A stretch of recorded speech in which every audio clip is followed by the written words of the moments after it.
അമ്മേ പരിശുദ്ധ അമ്മേ, അമ്മേ പരിശുദ്ധമേ, ദൈവമാതാവേ, കൃപാസനത്തിലൂടെ ഞങ്ങളുടെ ദേശത്തിനും അമ്മ മധ്യസ്ഥം തേടി തന്ന എല്ലാ അനുഗ്രഹങ്ങൾക്കും കൃപകൾക്കും ഞങ്ങളിപ്പോൾ ഹൃദയം നിറഞ്ഞ നന്ദി പറയുന്നു.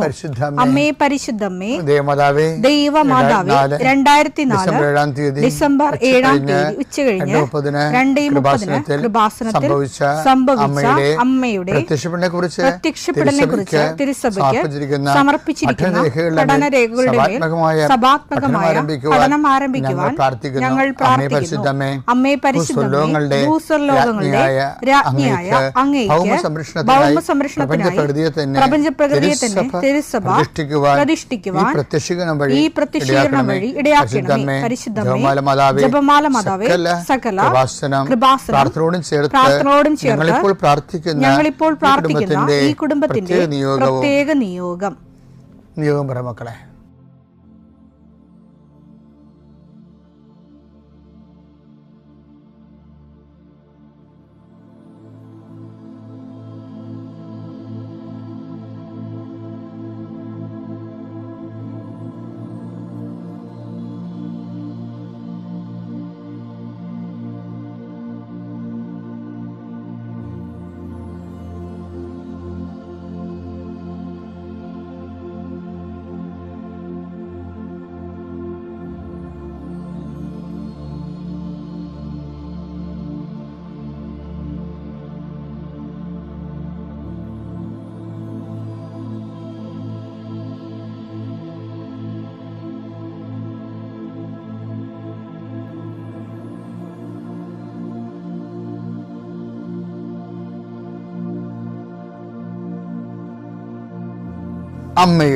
അമ്മയുടെ പ്രത്യക്ഷീകരണത്തിന്റെ ഈ അനുഗ്രഹവേളയിൽ ഞങ്ങൾക്ക് സാധിച്ചു തരുവാൻ കനിയണമേ.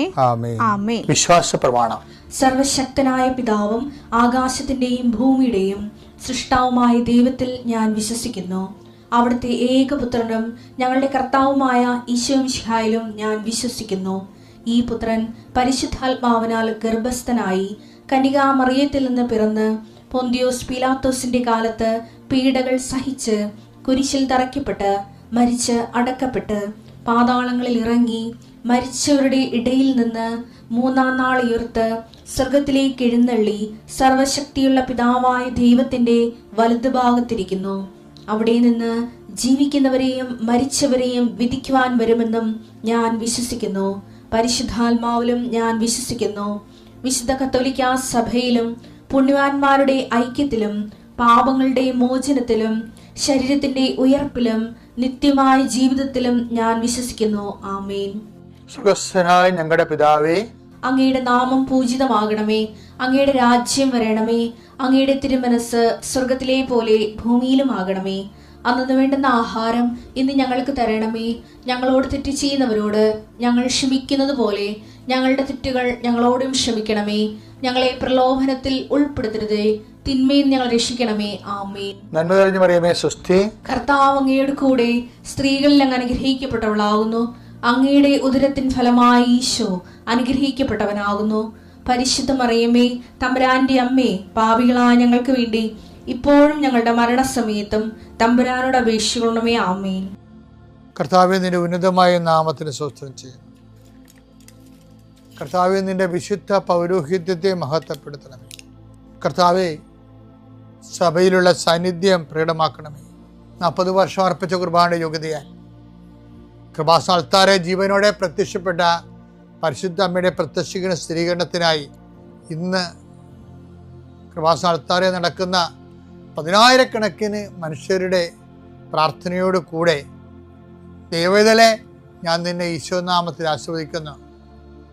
ജോലി നഷ്ടപ്പെട്ടവരെ, വിസ പ്രോസസ് ചെയ്യാത്തവരെ, വിസ നഷ്ടപ്പെട്ടവരെ, വിസ തീർന്നു പോയവരെ, വിദേശ ജോലിക്ക് വേണ്ടി ശ്രമിക്കുന്നവർ, അതിനുവേണ്ടിയുള്ള ഒരുക്കങ്ങൾ പൂർത്തിയാക്കിക്കൊണ്ടിരിക്കുന്നവർ, ഇടയ്ക്ക് വെച്ച് ആ ഫയൽ ക്ലോസ് ചെയ്തിരിക്കുന്നവർ, പെൻഡിങ് ആയിരിക്കുന്നവർ, വിവാഹം ഒത്തുവരാത്തവർ, ഒത്തുവന്ന വിവാഹം നഷ്ടപ്പെട്ടു പോയതിൻ്റെ വേദന ഉള്ളവർ, മക്കളില്ലാത്തവർ, മക്കൾക്ക് വേണ്ടി ഇപ്പോൾ പ്രഗ്നൻ്റ് ആയിരിക്കുന്നതും അതേസമയം തന്നെ എന്തെങ്കിലും മെഡിക്കലായിട്ടുള്ള കുഴപ്പങ്ങളുള്ളത് വേദനിച്ചിരിക്കുന്നവർ, അവരെല്ലാം അമ്മയുടെ മധ്യസ്ഥത്തിൽ ഈശോ നാമത്തെ ആശ്രയിക്കുന്നു. ഭവനരഹിതര്, വീടില്ലാത്തൊരു, സ്ഥലമില്ലാത്തൊരു, വഴിയില്ലാത്തൊരു വീട് വിൽക്കാൻ ആഗ്രഹിക്കുന്നവരെ, എടുത്ത് മറ്റു സ്ഥലങ്ങളിലേക്ക് പോയി താമസിക്കാൻ ആഗ്രഹിക്കുന്നവർ, അവിടെ നിലവിലുള്ള ദോഷങ്ങളെ ഈശോനാമത്തിൽ ബന്ധിക്കുന്നു. വിവാഹം ഒത്തുവരാൻ പോകുന്നു, അത് നടത്തിക്കൊണ്ടു പോകാനുള്ള പണമില്ല, അത് നടത്തിക്കൊണ്ടു പോകാനുള്ള, വിവാഹം നടത്താനാണില്ല, അപ്പനില്ല, അമ്മയില്ല, സഹോദരങ്ങളില്ല, ഉള്ളവർ തന്നെ വിവാഹം നടക്കരുതെന്ന് ആഗ്രഹിക്കുന്ന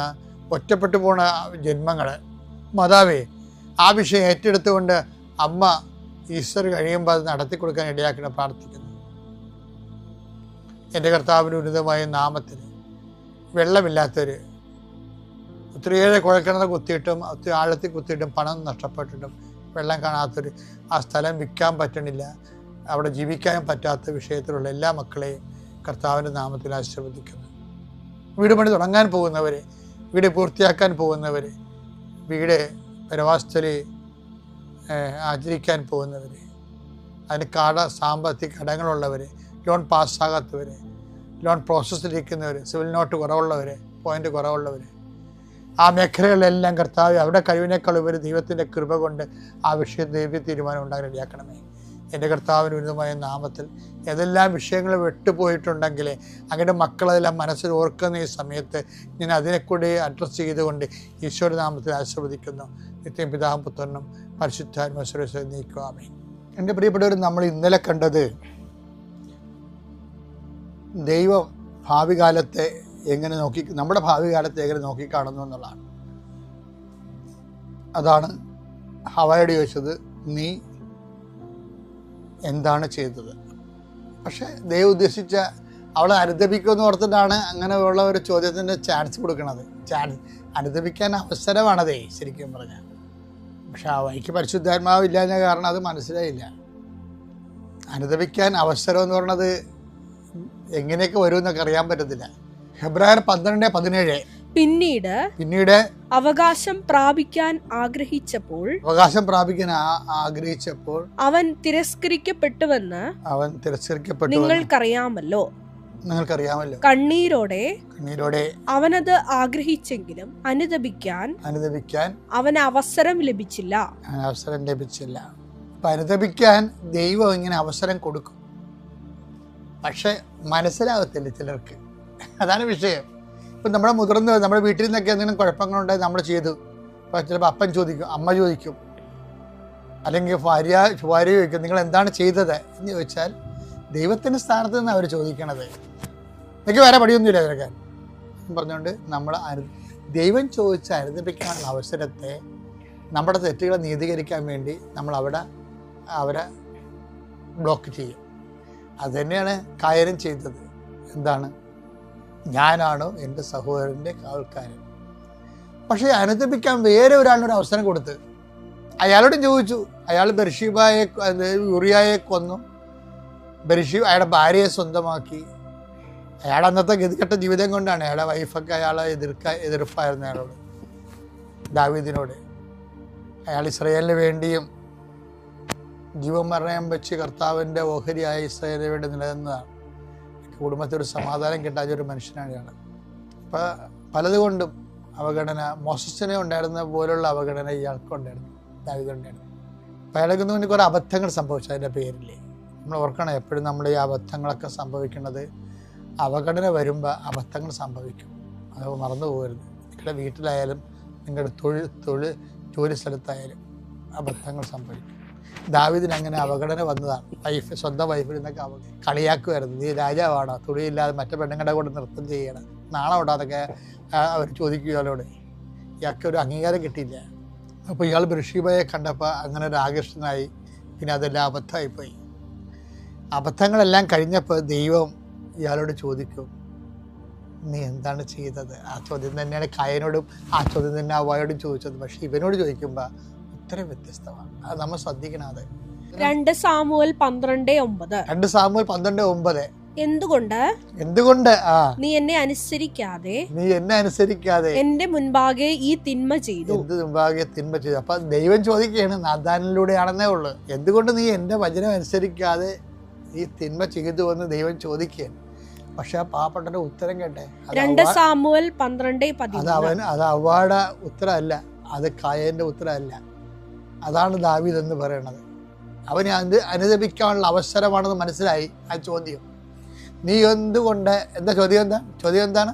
എന്തുകൊണ്ട് നീ എന്നെ അനുസരിക്കാതെ എന്റെ മുൻപാകെ ഈ തിന്മ ചെയ്തു. എന്റെ മുൻപാകെ തിന്മ ചെയ്തു. അപ്പൊ ആ ഒരു ചോദ്യത്തിന് അനുദപിക്കാനുള്ള അവസരമാണെന്ന് ദാവീദിന് പറഞ്ഞു കൊടുത്തത് പരിശുദ്ധാത്മാവാണ്.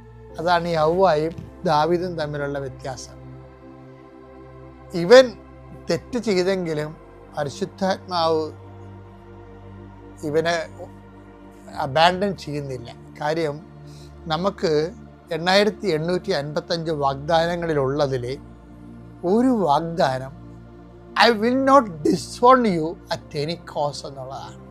അത് വാഗ്ദാനമാണ്. ഒരു കാരണവശാലും ഞാൻ നിന്നെ ഉപേക്ഷിക്കത്തില്ലെന്ന് ദൈവത്തിൻ്റെ വാഗ്ദാനത്തിലുള്ളതാണ്. അപ്പം ആ ഒരു പ്രൊവിഷനിൽ പരിശുദ്ധാത്മാവ് പിടിച്ചു നിൽക്കുകയും ഇവനെ ലെഫ്റ്റ് ഓർഫൺ ആക്കണില്ല. എന്നിട്ട് ചോദിക്കുകയാണ്, നീ എൻ്റെ ദൈവം ചോദിക്കുമ്പോൾ ദൈവം ഇങ്ങനെ ചങ്ക തകർന്ന് ചോദിക്കണതാണ്, എന്താണ് നീ എന്നെ അനുസരിക്കാഞ്ഞത്? ലോകത്തെല്ലാവരും എന്നെ നിരാകരിച്ചാലും നീ എന്നെ നിരാകരിക്കത്തില്ലെന്നാണ് ഞാൻ കരുതിയത്. എന്തുകൊണ്ട്, നിനക്കെന്ത് പറ്റിയെന്ന് ചോദിക്കും. അപ്പോൾ ദാവീദ് പറഞ്ഞൊരു വാക്കുണ്ട്. അത് ഇങ്ങനെ കായം പറഞ്ഞ വാക്കല്ല. ഞാനാണ് സഹോദരൻ്റെ കാവൽക്കാരൻ. ഹവ്വ ചോദിച്ചില്ലേ, സർപ്പവനെ വഞ്ചിച്ചു. അങ്ങനെയുള്ള അഭ്യാസങ്ങളൊന്നും ദാവീദിൽ, അത് പ്ലെയിനായിട്ട് ഫ്ലാറ്റായിട്ട് അത് പറയും. എന്താ ദാവീദ് പറഞ്ഞെന്ന് വെച്ചേ, 2 സാമുവേൽ 12:13 ഞാൻ കർത്താവിനെതിരായി ഞാൻ കർത്താവിനെതിരായി പാപം ചെയ്തു ദാവീദ് പറഞ്ഞു. നാഥാൻ പറഞ്ഞു, കർത്താവ് നിന്റെ പാപം ക്ഷമിച്ചിരിക്കുന്നു, നീ മരിക്കുകയില്ല. അതാണ് സംഭവം. ആ വിഷയം കർത്താവിന് കായനോടും പറയാമായിരുന്നു, ഹവ്വായോടും പറയാമായിരുന്നു. കാര്യം ദൈവത്തിന് ഒറ്റ വാക്കിൽ തീരാനുണ്ടായിരുന്നുള്ള വിഷയങ്ങളെല്ലാം. ഇവർ രണ്ട് കക്ഷികളും അനുതാപമില്ലാതെ സ്വയം നീതീകരിച്ചു. ഇവനോട് അവർ ക്ഷമ തൽക്ഷണം കിട്ടിയ കണ്ടില്ലേ? എന്താ കാര്യം? ഞാൻ കർത്താവിനെതിരായി പാപം ചെയ്തു പോയി. അതാണ് ദാവീദ് പറഞ്ഞു. കർത്താവിനെതിരായി പാപം അംഗീകരിച്ച സംഭവം അത് വല്ലാത്താണ്. നമുക്ക് അനുതാപം എന്ന് പറയുന്നത് അതിൻ്റെ ആദ്യത്തെ ഭാഗം അംഗീകരിക്കലാണ്. അബദ്ധം പറ്റിയത് അംഗീകരിക്കും. അപ്പോൾ ഇത് എപ്പോഴും നമ്മുടെ ഭൂതകാലത്തെക്കുറിച്ചുള്ള ദൈവത്തിൻ്റെ ഇടപെടലിനെ, ദൈവതിരുസന്നിധി നിലനിൽക്കാനുള്ള ഒരു മാർഗം അത് നമ്മൾ അംഗീകരിക്കുന്നതാണ്. അംഗീകരിക്കണമെന്ന് വെച്ച് കഴിഞ്ഞാൽ നമ്മളത് മരണം വരെ അതിനെക്കുറിച്ച് ഒരു ഓർമ്മയുണ്ടാകണം. നിങ്ങളിന്ന് ഭാവിയിൽ എത്ര കേമന്മാരായാലും, എൻ്റെ ഒരു കഴിഞ്ഞ കാലം എനിക്കുണ്ടായിരുന്നു, കർത്താവിനെ കൈവിട്ട കാലം, അതിനെക്കുറിച്ച് നിങ്ങൾക്ക് എപ്പോഴും ദുഃഖം ഉണ്ടാകണം. അത് നമ്മളെ വല്ലാത്ത രീതിയിൽ ആത്മാവിൽ വളർത്തും. ദാവീദ് എന്നെ പരിശുദ്ധാത്മാവ് ഉണ്ടായിരുന്നതാണ് ദാവീദും കായേനും ദാവീദും ഹവ്വായും തമ്മിലുള്ള ഒരു വ്യത്യാസം. ദാവീദോട് പരിശുദ്ധാത്മാവ് പറയും, നീ അപ്പായോട് പ്രാർത്ഥിക്കേണ്ടത് എന്നെ എടുത്ത് കളയരുത് എന്നാണ്. അങ്ങയുടെ തിരുസന്നിധിയിൽ നിന്ന് എന്നെ തള്ളിക്കളയരുത് എന്നാണ്. കാര്യം, തള്ളിക്കളയുക, അങ്ങയുടെ തിരുസന്നിധിയിൽ നിന്ന് എന്നെ ദാവീദ് പ്രാർത്ഥിക്കുന്നതാണ്. കാര്യം, അത് വാഗ്ദാന പ്രകാരമാണ് ആ പ്രാർത്ഥന പോണത്.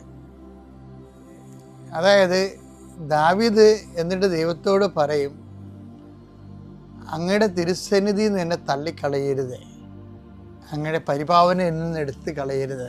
അങ്ങനെ ഈ ഒരു സമയത്ത് അങ്ങനെ പറയാൻ പറ്റത്തില്ല. പക്ഷെ എന്നാലും ദാവീദ് പറയുന്നത് ദൈവത്തിൻ്റെ ഒരു വാഗ്ദാനത്തിൻ്റെ വെളിച്ചത്തിലാണ് പറയുന്നത്. പരിശുദ്ധാത്മാവ് വാഗ്ദാനത്തെക്കുറിച്ച് അനുസ്മരിപ്പിക്കുക. ആ വാഗ്ദാനം കിടക്കണ എവിടെയാണ്?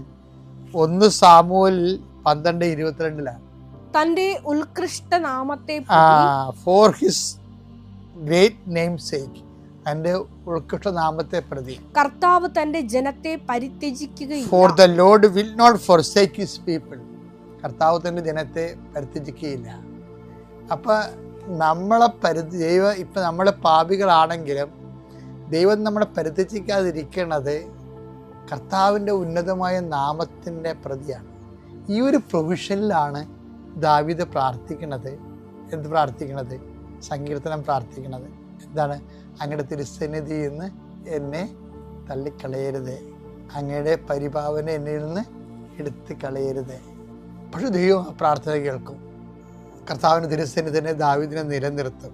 ഈ നിലനിർത്താൻ സഹായിക്കുന്നത് ദാവീദിൻ്റെ അനുതാപം തന്നെയാണ്, പിന്നെ ദൈവസ്നേഹവും. കഴിഞ്ഞ കാലങ്ങളിലെ വന്നുപോയ ഡാമേജുകൾ റിപ്പയർ ചെയ്യുന്നതിന് നമ്മളെ സഹായിക്കുന്നത് ആ വിഷയം അതുപോലെ ആരുടെയും മേൽ കെട്ടിവെക്കാതെ സ്വയമായി ഏറ്റെടുത്തുകൊണ്ട് അതിന് കർത്താവിൻ്റെ തിരുസന്നിധിയിൽ അനുതാപപ്പെടുന്നതും പാപക്ഷമയ്ക്ക് വേണ്ടി അപേക്ഷിക്കുന്നതും നല്ല റെക്ടിഫിക്കേഷൻ നമുക്ക് കിട്ടണം. കർത്താവിൻ്റെ തിരുസന്നിധി വ്യാപരിക്കാൻ നിലനിൽക്കാൻ നമുക്ക് ന്യായം കിട്ടും. മായ ഈ അൾത്താരയിൽ കയറി സാക്ഷ്യം പറയാൻ അനുഗ്രഹിച്ച ഈശോയ്ക്കും പരിശുദ്ധ അമ്മയ്ക്കും 1000 നന്ദി പറയുന്നു. എൻ്റെ പേര് അഞ്ജന ജെയിംസ്. ഞങ്ങൾ കോഴിക്കോട് കൂരാച്ചുണ്ട് ഇടവകയിൽ നിന്നാണ് വരുന്നത്. ഹസ്ബൻഡിൻ്റെ പേര് അനൂപ് തോമസ്, മക്കൾ കാതറിൻ, എസ്തർ. 29/2/2020 ഞാൻ ആദ്യമായി ഉടമ്പടി എടുക്കുന്നത്. എൻ്റെ അമ്മ വഴിയാണ് ഞാൻ ഉടമ്പടിയിലേക്ക് വരുന്നത്. അമ്മ ഉടമ്പടി എടുത്തപ്പോൾ അമ്മയുടെ കൂടെ ഞാനും ഉടമ്പടിയിലെ കാര്യങ്ങൾ ചെയ്യുന്നുണ്ടായിരുന്നു. സാക്ഷ്യങ്ങൾ കേട്ടുകൊണ്ടിരുന്നപ്പം ഒരുപാട് സാക്ഷ്യങ്ങൾ IELTSുമായിട്ട് ബന്ധപ്പെട്ട് കണ്ടപ്പോൾ ഞങ്ങൾ പുറത്തു പോകുന്നതിനെപ്പറ്റി ആലോചിച്ചിട്ടുണ്ടായിരുന്നു. അപ്പോൾ IELTS എഴുതാൻ പേടിയുണ്ടായിരുന്ന ഞാൻ ഉടമ്പടി എടുത്തു കഴിഞ്ഞാൽ IELTS എഴുതാൻ പറ്റുമല്ലോ എന്നുള്ളൊരു കോൺഫിഡൻസോടു കൂടിയാണ് ആദ്യം ഉടമ്പടിയിലേക്ക് വന്നത്. ആ സമയത്തും ഹസ്ബൻഡിന് പുറത്തോട്ട് പോകുന്നതിനോട് താല്പര്യമില്ലായിരുന്നു. ആളുടെ പ്രൊഫഷനുമായിട്ട് ബന്ധപ്പെട്ട് നമുക്ക് ഇന്ത്യയിൽ തന്നെയാണ് ചാൻസ്. എങ്കിലും ഞങ്ങൾ രണ്ടുപേരും ഉടമ്പടിയിലേക്ക് വരികയും ഞങ്ങൾ IELTS എഴുതുകയും ചെയ്തു. അപ്പോൾ ആ സമയത്ത് തന്നെ കൊറോണ വന്നതുകൊണ്ട് ലോക്ക്ഡൗൺ ആവുകയും എന്നിരുന്നാലും ആ ലോക്ക്ഡൗണിൻ്റെ സമയത്ത് പറ്റുന്ന പോലെ ഉടമ്പടിയിൽ ജീവിക്കുകയും രണ്ടുപേരും IELTS എഴുതുകയും ചെയ്തു. IELTS എഴുതി രണ്ടുപേരും പാസ്സാവുകയും ചെയ്തു. അപ്പോഴും ഞങ്ങൾ പ്രാർത്ഥിച്ചത് ഞങ്ങൾക്ക് ഉള്ളതാണെങ്കിൽ മാത്രമേ ഞങ്ങൾക്ക് പോകാൻ പറ്റാവുള്ളൂ, അല്ലെങ്കിൽ ഏതെങ്കിലും വിധത്തിൽ ഞങ്ങൾക്ക് തടസ്സം വന്നാലും ഞങ്ങൾ കുഴപ്പമില്ല എന്നുള്ള രീതിയിലായിരുന്നു ഞങ്ങൾ പ്രാർത്ഥിച്ചുകൊണ്ടിരുന്നത്. കൊറോണയുടെ സമയമായതുകൊണ്ട് തന്നെ അവസാനമായപ്പോഴത്തേക്കും ഒരുപാട് ആപ്ലിക്കേഷൻസ് പെൻഡിങ് ആയതുകൊണ്ട് ഞങ്ങളുടെ ആപ്ലിക്കേഷൻസും ഒരുപാട് ലേറ്റായി. അപ്പോൾ ഞങ്ങളത് വിട്ട പോലെയായി. അങ്ങനെ ഇരുന്നപ്പോഴാണ് ഹസ്ബൻഡിന് ജോലി മാറേണ്ടത് ഒരാവശ്യം വന്നു. കാരണം നമുക്ക് ഫിനാൻഷ്യലി കുറച്ചും കൂടി സെറ്റിൽഡ് ആകണമെങ്കിൽ പുതിയ കമ്പനിയിലേക്ക് മാറണം. അപ്പോൾ അങ്ങനെ ഒരുപാട് ജോലികളിലേക്കൊക്കെ നോക്കുന്നുണ്ടെങ്കിലും അത് നമുക്ക് അവസാനം വരുമ്പോഴത്തേക്കും കിട്ടാത്ത ഒരവസ്ഥയിലേക്ക് വന്നു. അപ്പോൾ ആൾക്ക് ഒരു കമ്പനിയിൽ ജോലി ചെയ്യണമെന്ന് ആഗ്രഹമുണ്ടായിരുന്നു, വലിയൊരു കമ്പനിയാണ്. അപ്പോൾ ആ കമ്പനിയിലേക്ക് ഇതിന് മുമ്പ് 2 മാസം മുമ്പ് ഫസ്റ്റ് ഇൻ്റർവ്യൂ കഴിഞ്ഞ് അവർ അടുത്ത വേക്കൻസി വരുമ്പോൾ വിളിക്കുമെന്ന് പറഞ്ഞ് വെച്ചിരുന്നതാണ്. അത് വിളിക്കാതിരുന്നപ്പം നെക്സ്റ്റ് ഉടമ്പടി പുതുക്കിയപ്പം അതിൽ ഉടമ്പടിയിൽ എഴുതി നിയോഗം വെച്ച് ഒരാഴ്ചക്കുള്ളിൽ ആ കമ്പനിയിൽ നിന്ന് വിളിക്കുകയും അടുത്ത നെക്സ്റ്റ് ലെവൽ ഇൻ്റർവ്യൂസ് കഴിഞ്ഞ് അതിൽ കിട്ടുകയും ചെയ്തു. അതായിരുന്നു അടുത്ത സാക്ഷ്യം. നെക്സ്റ്റ് സാക്ഷ്യം മോളുമായിട്ട് ബന്ധപ്പെട്ടാണ്. എൻ്റെ മൂത്ത കുട്ടിക്ക് കോൺസ്റ്റിപ്പേഷൻ്റെ പ്രശ്നം ഉണ്ടായിരുന്നു.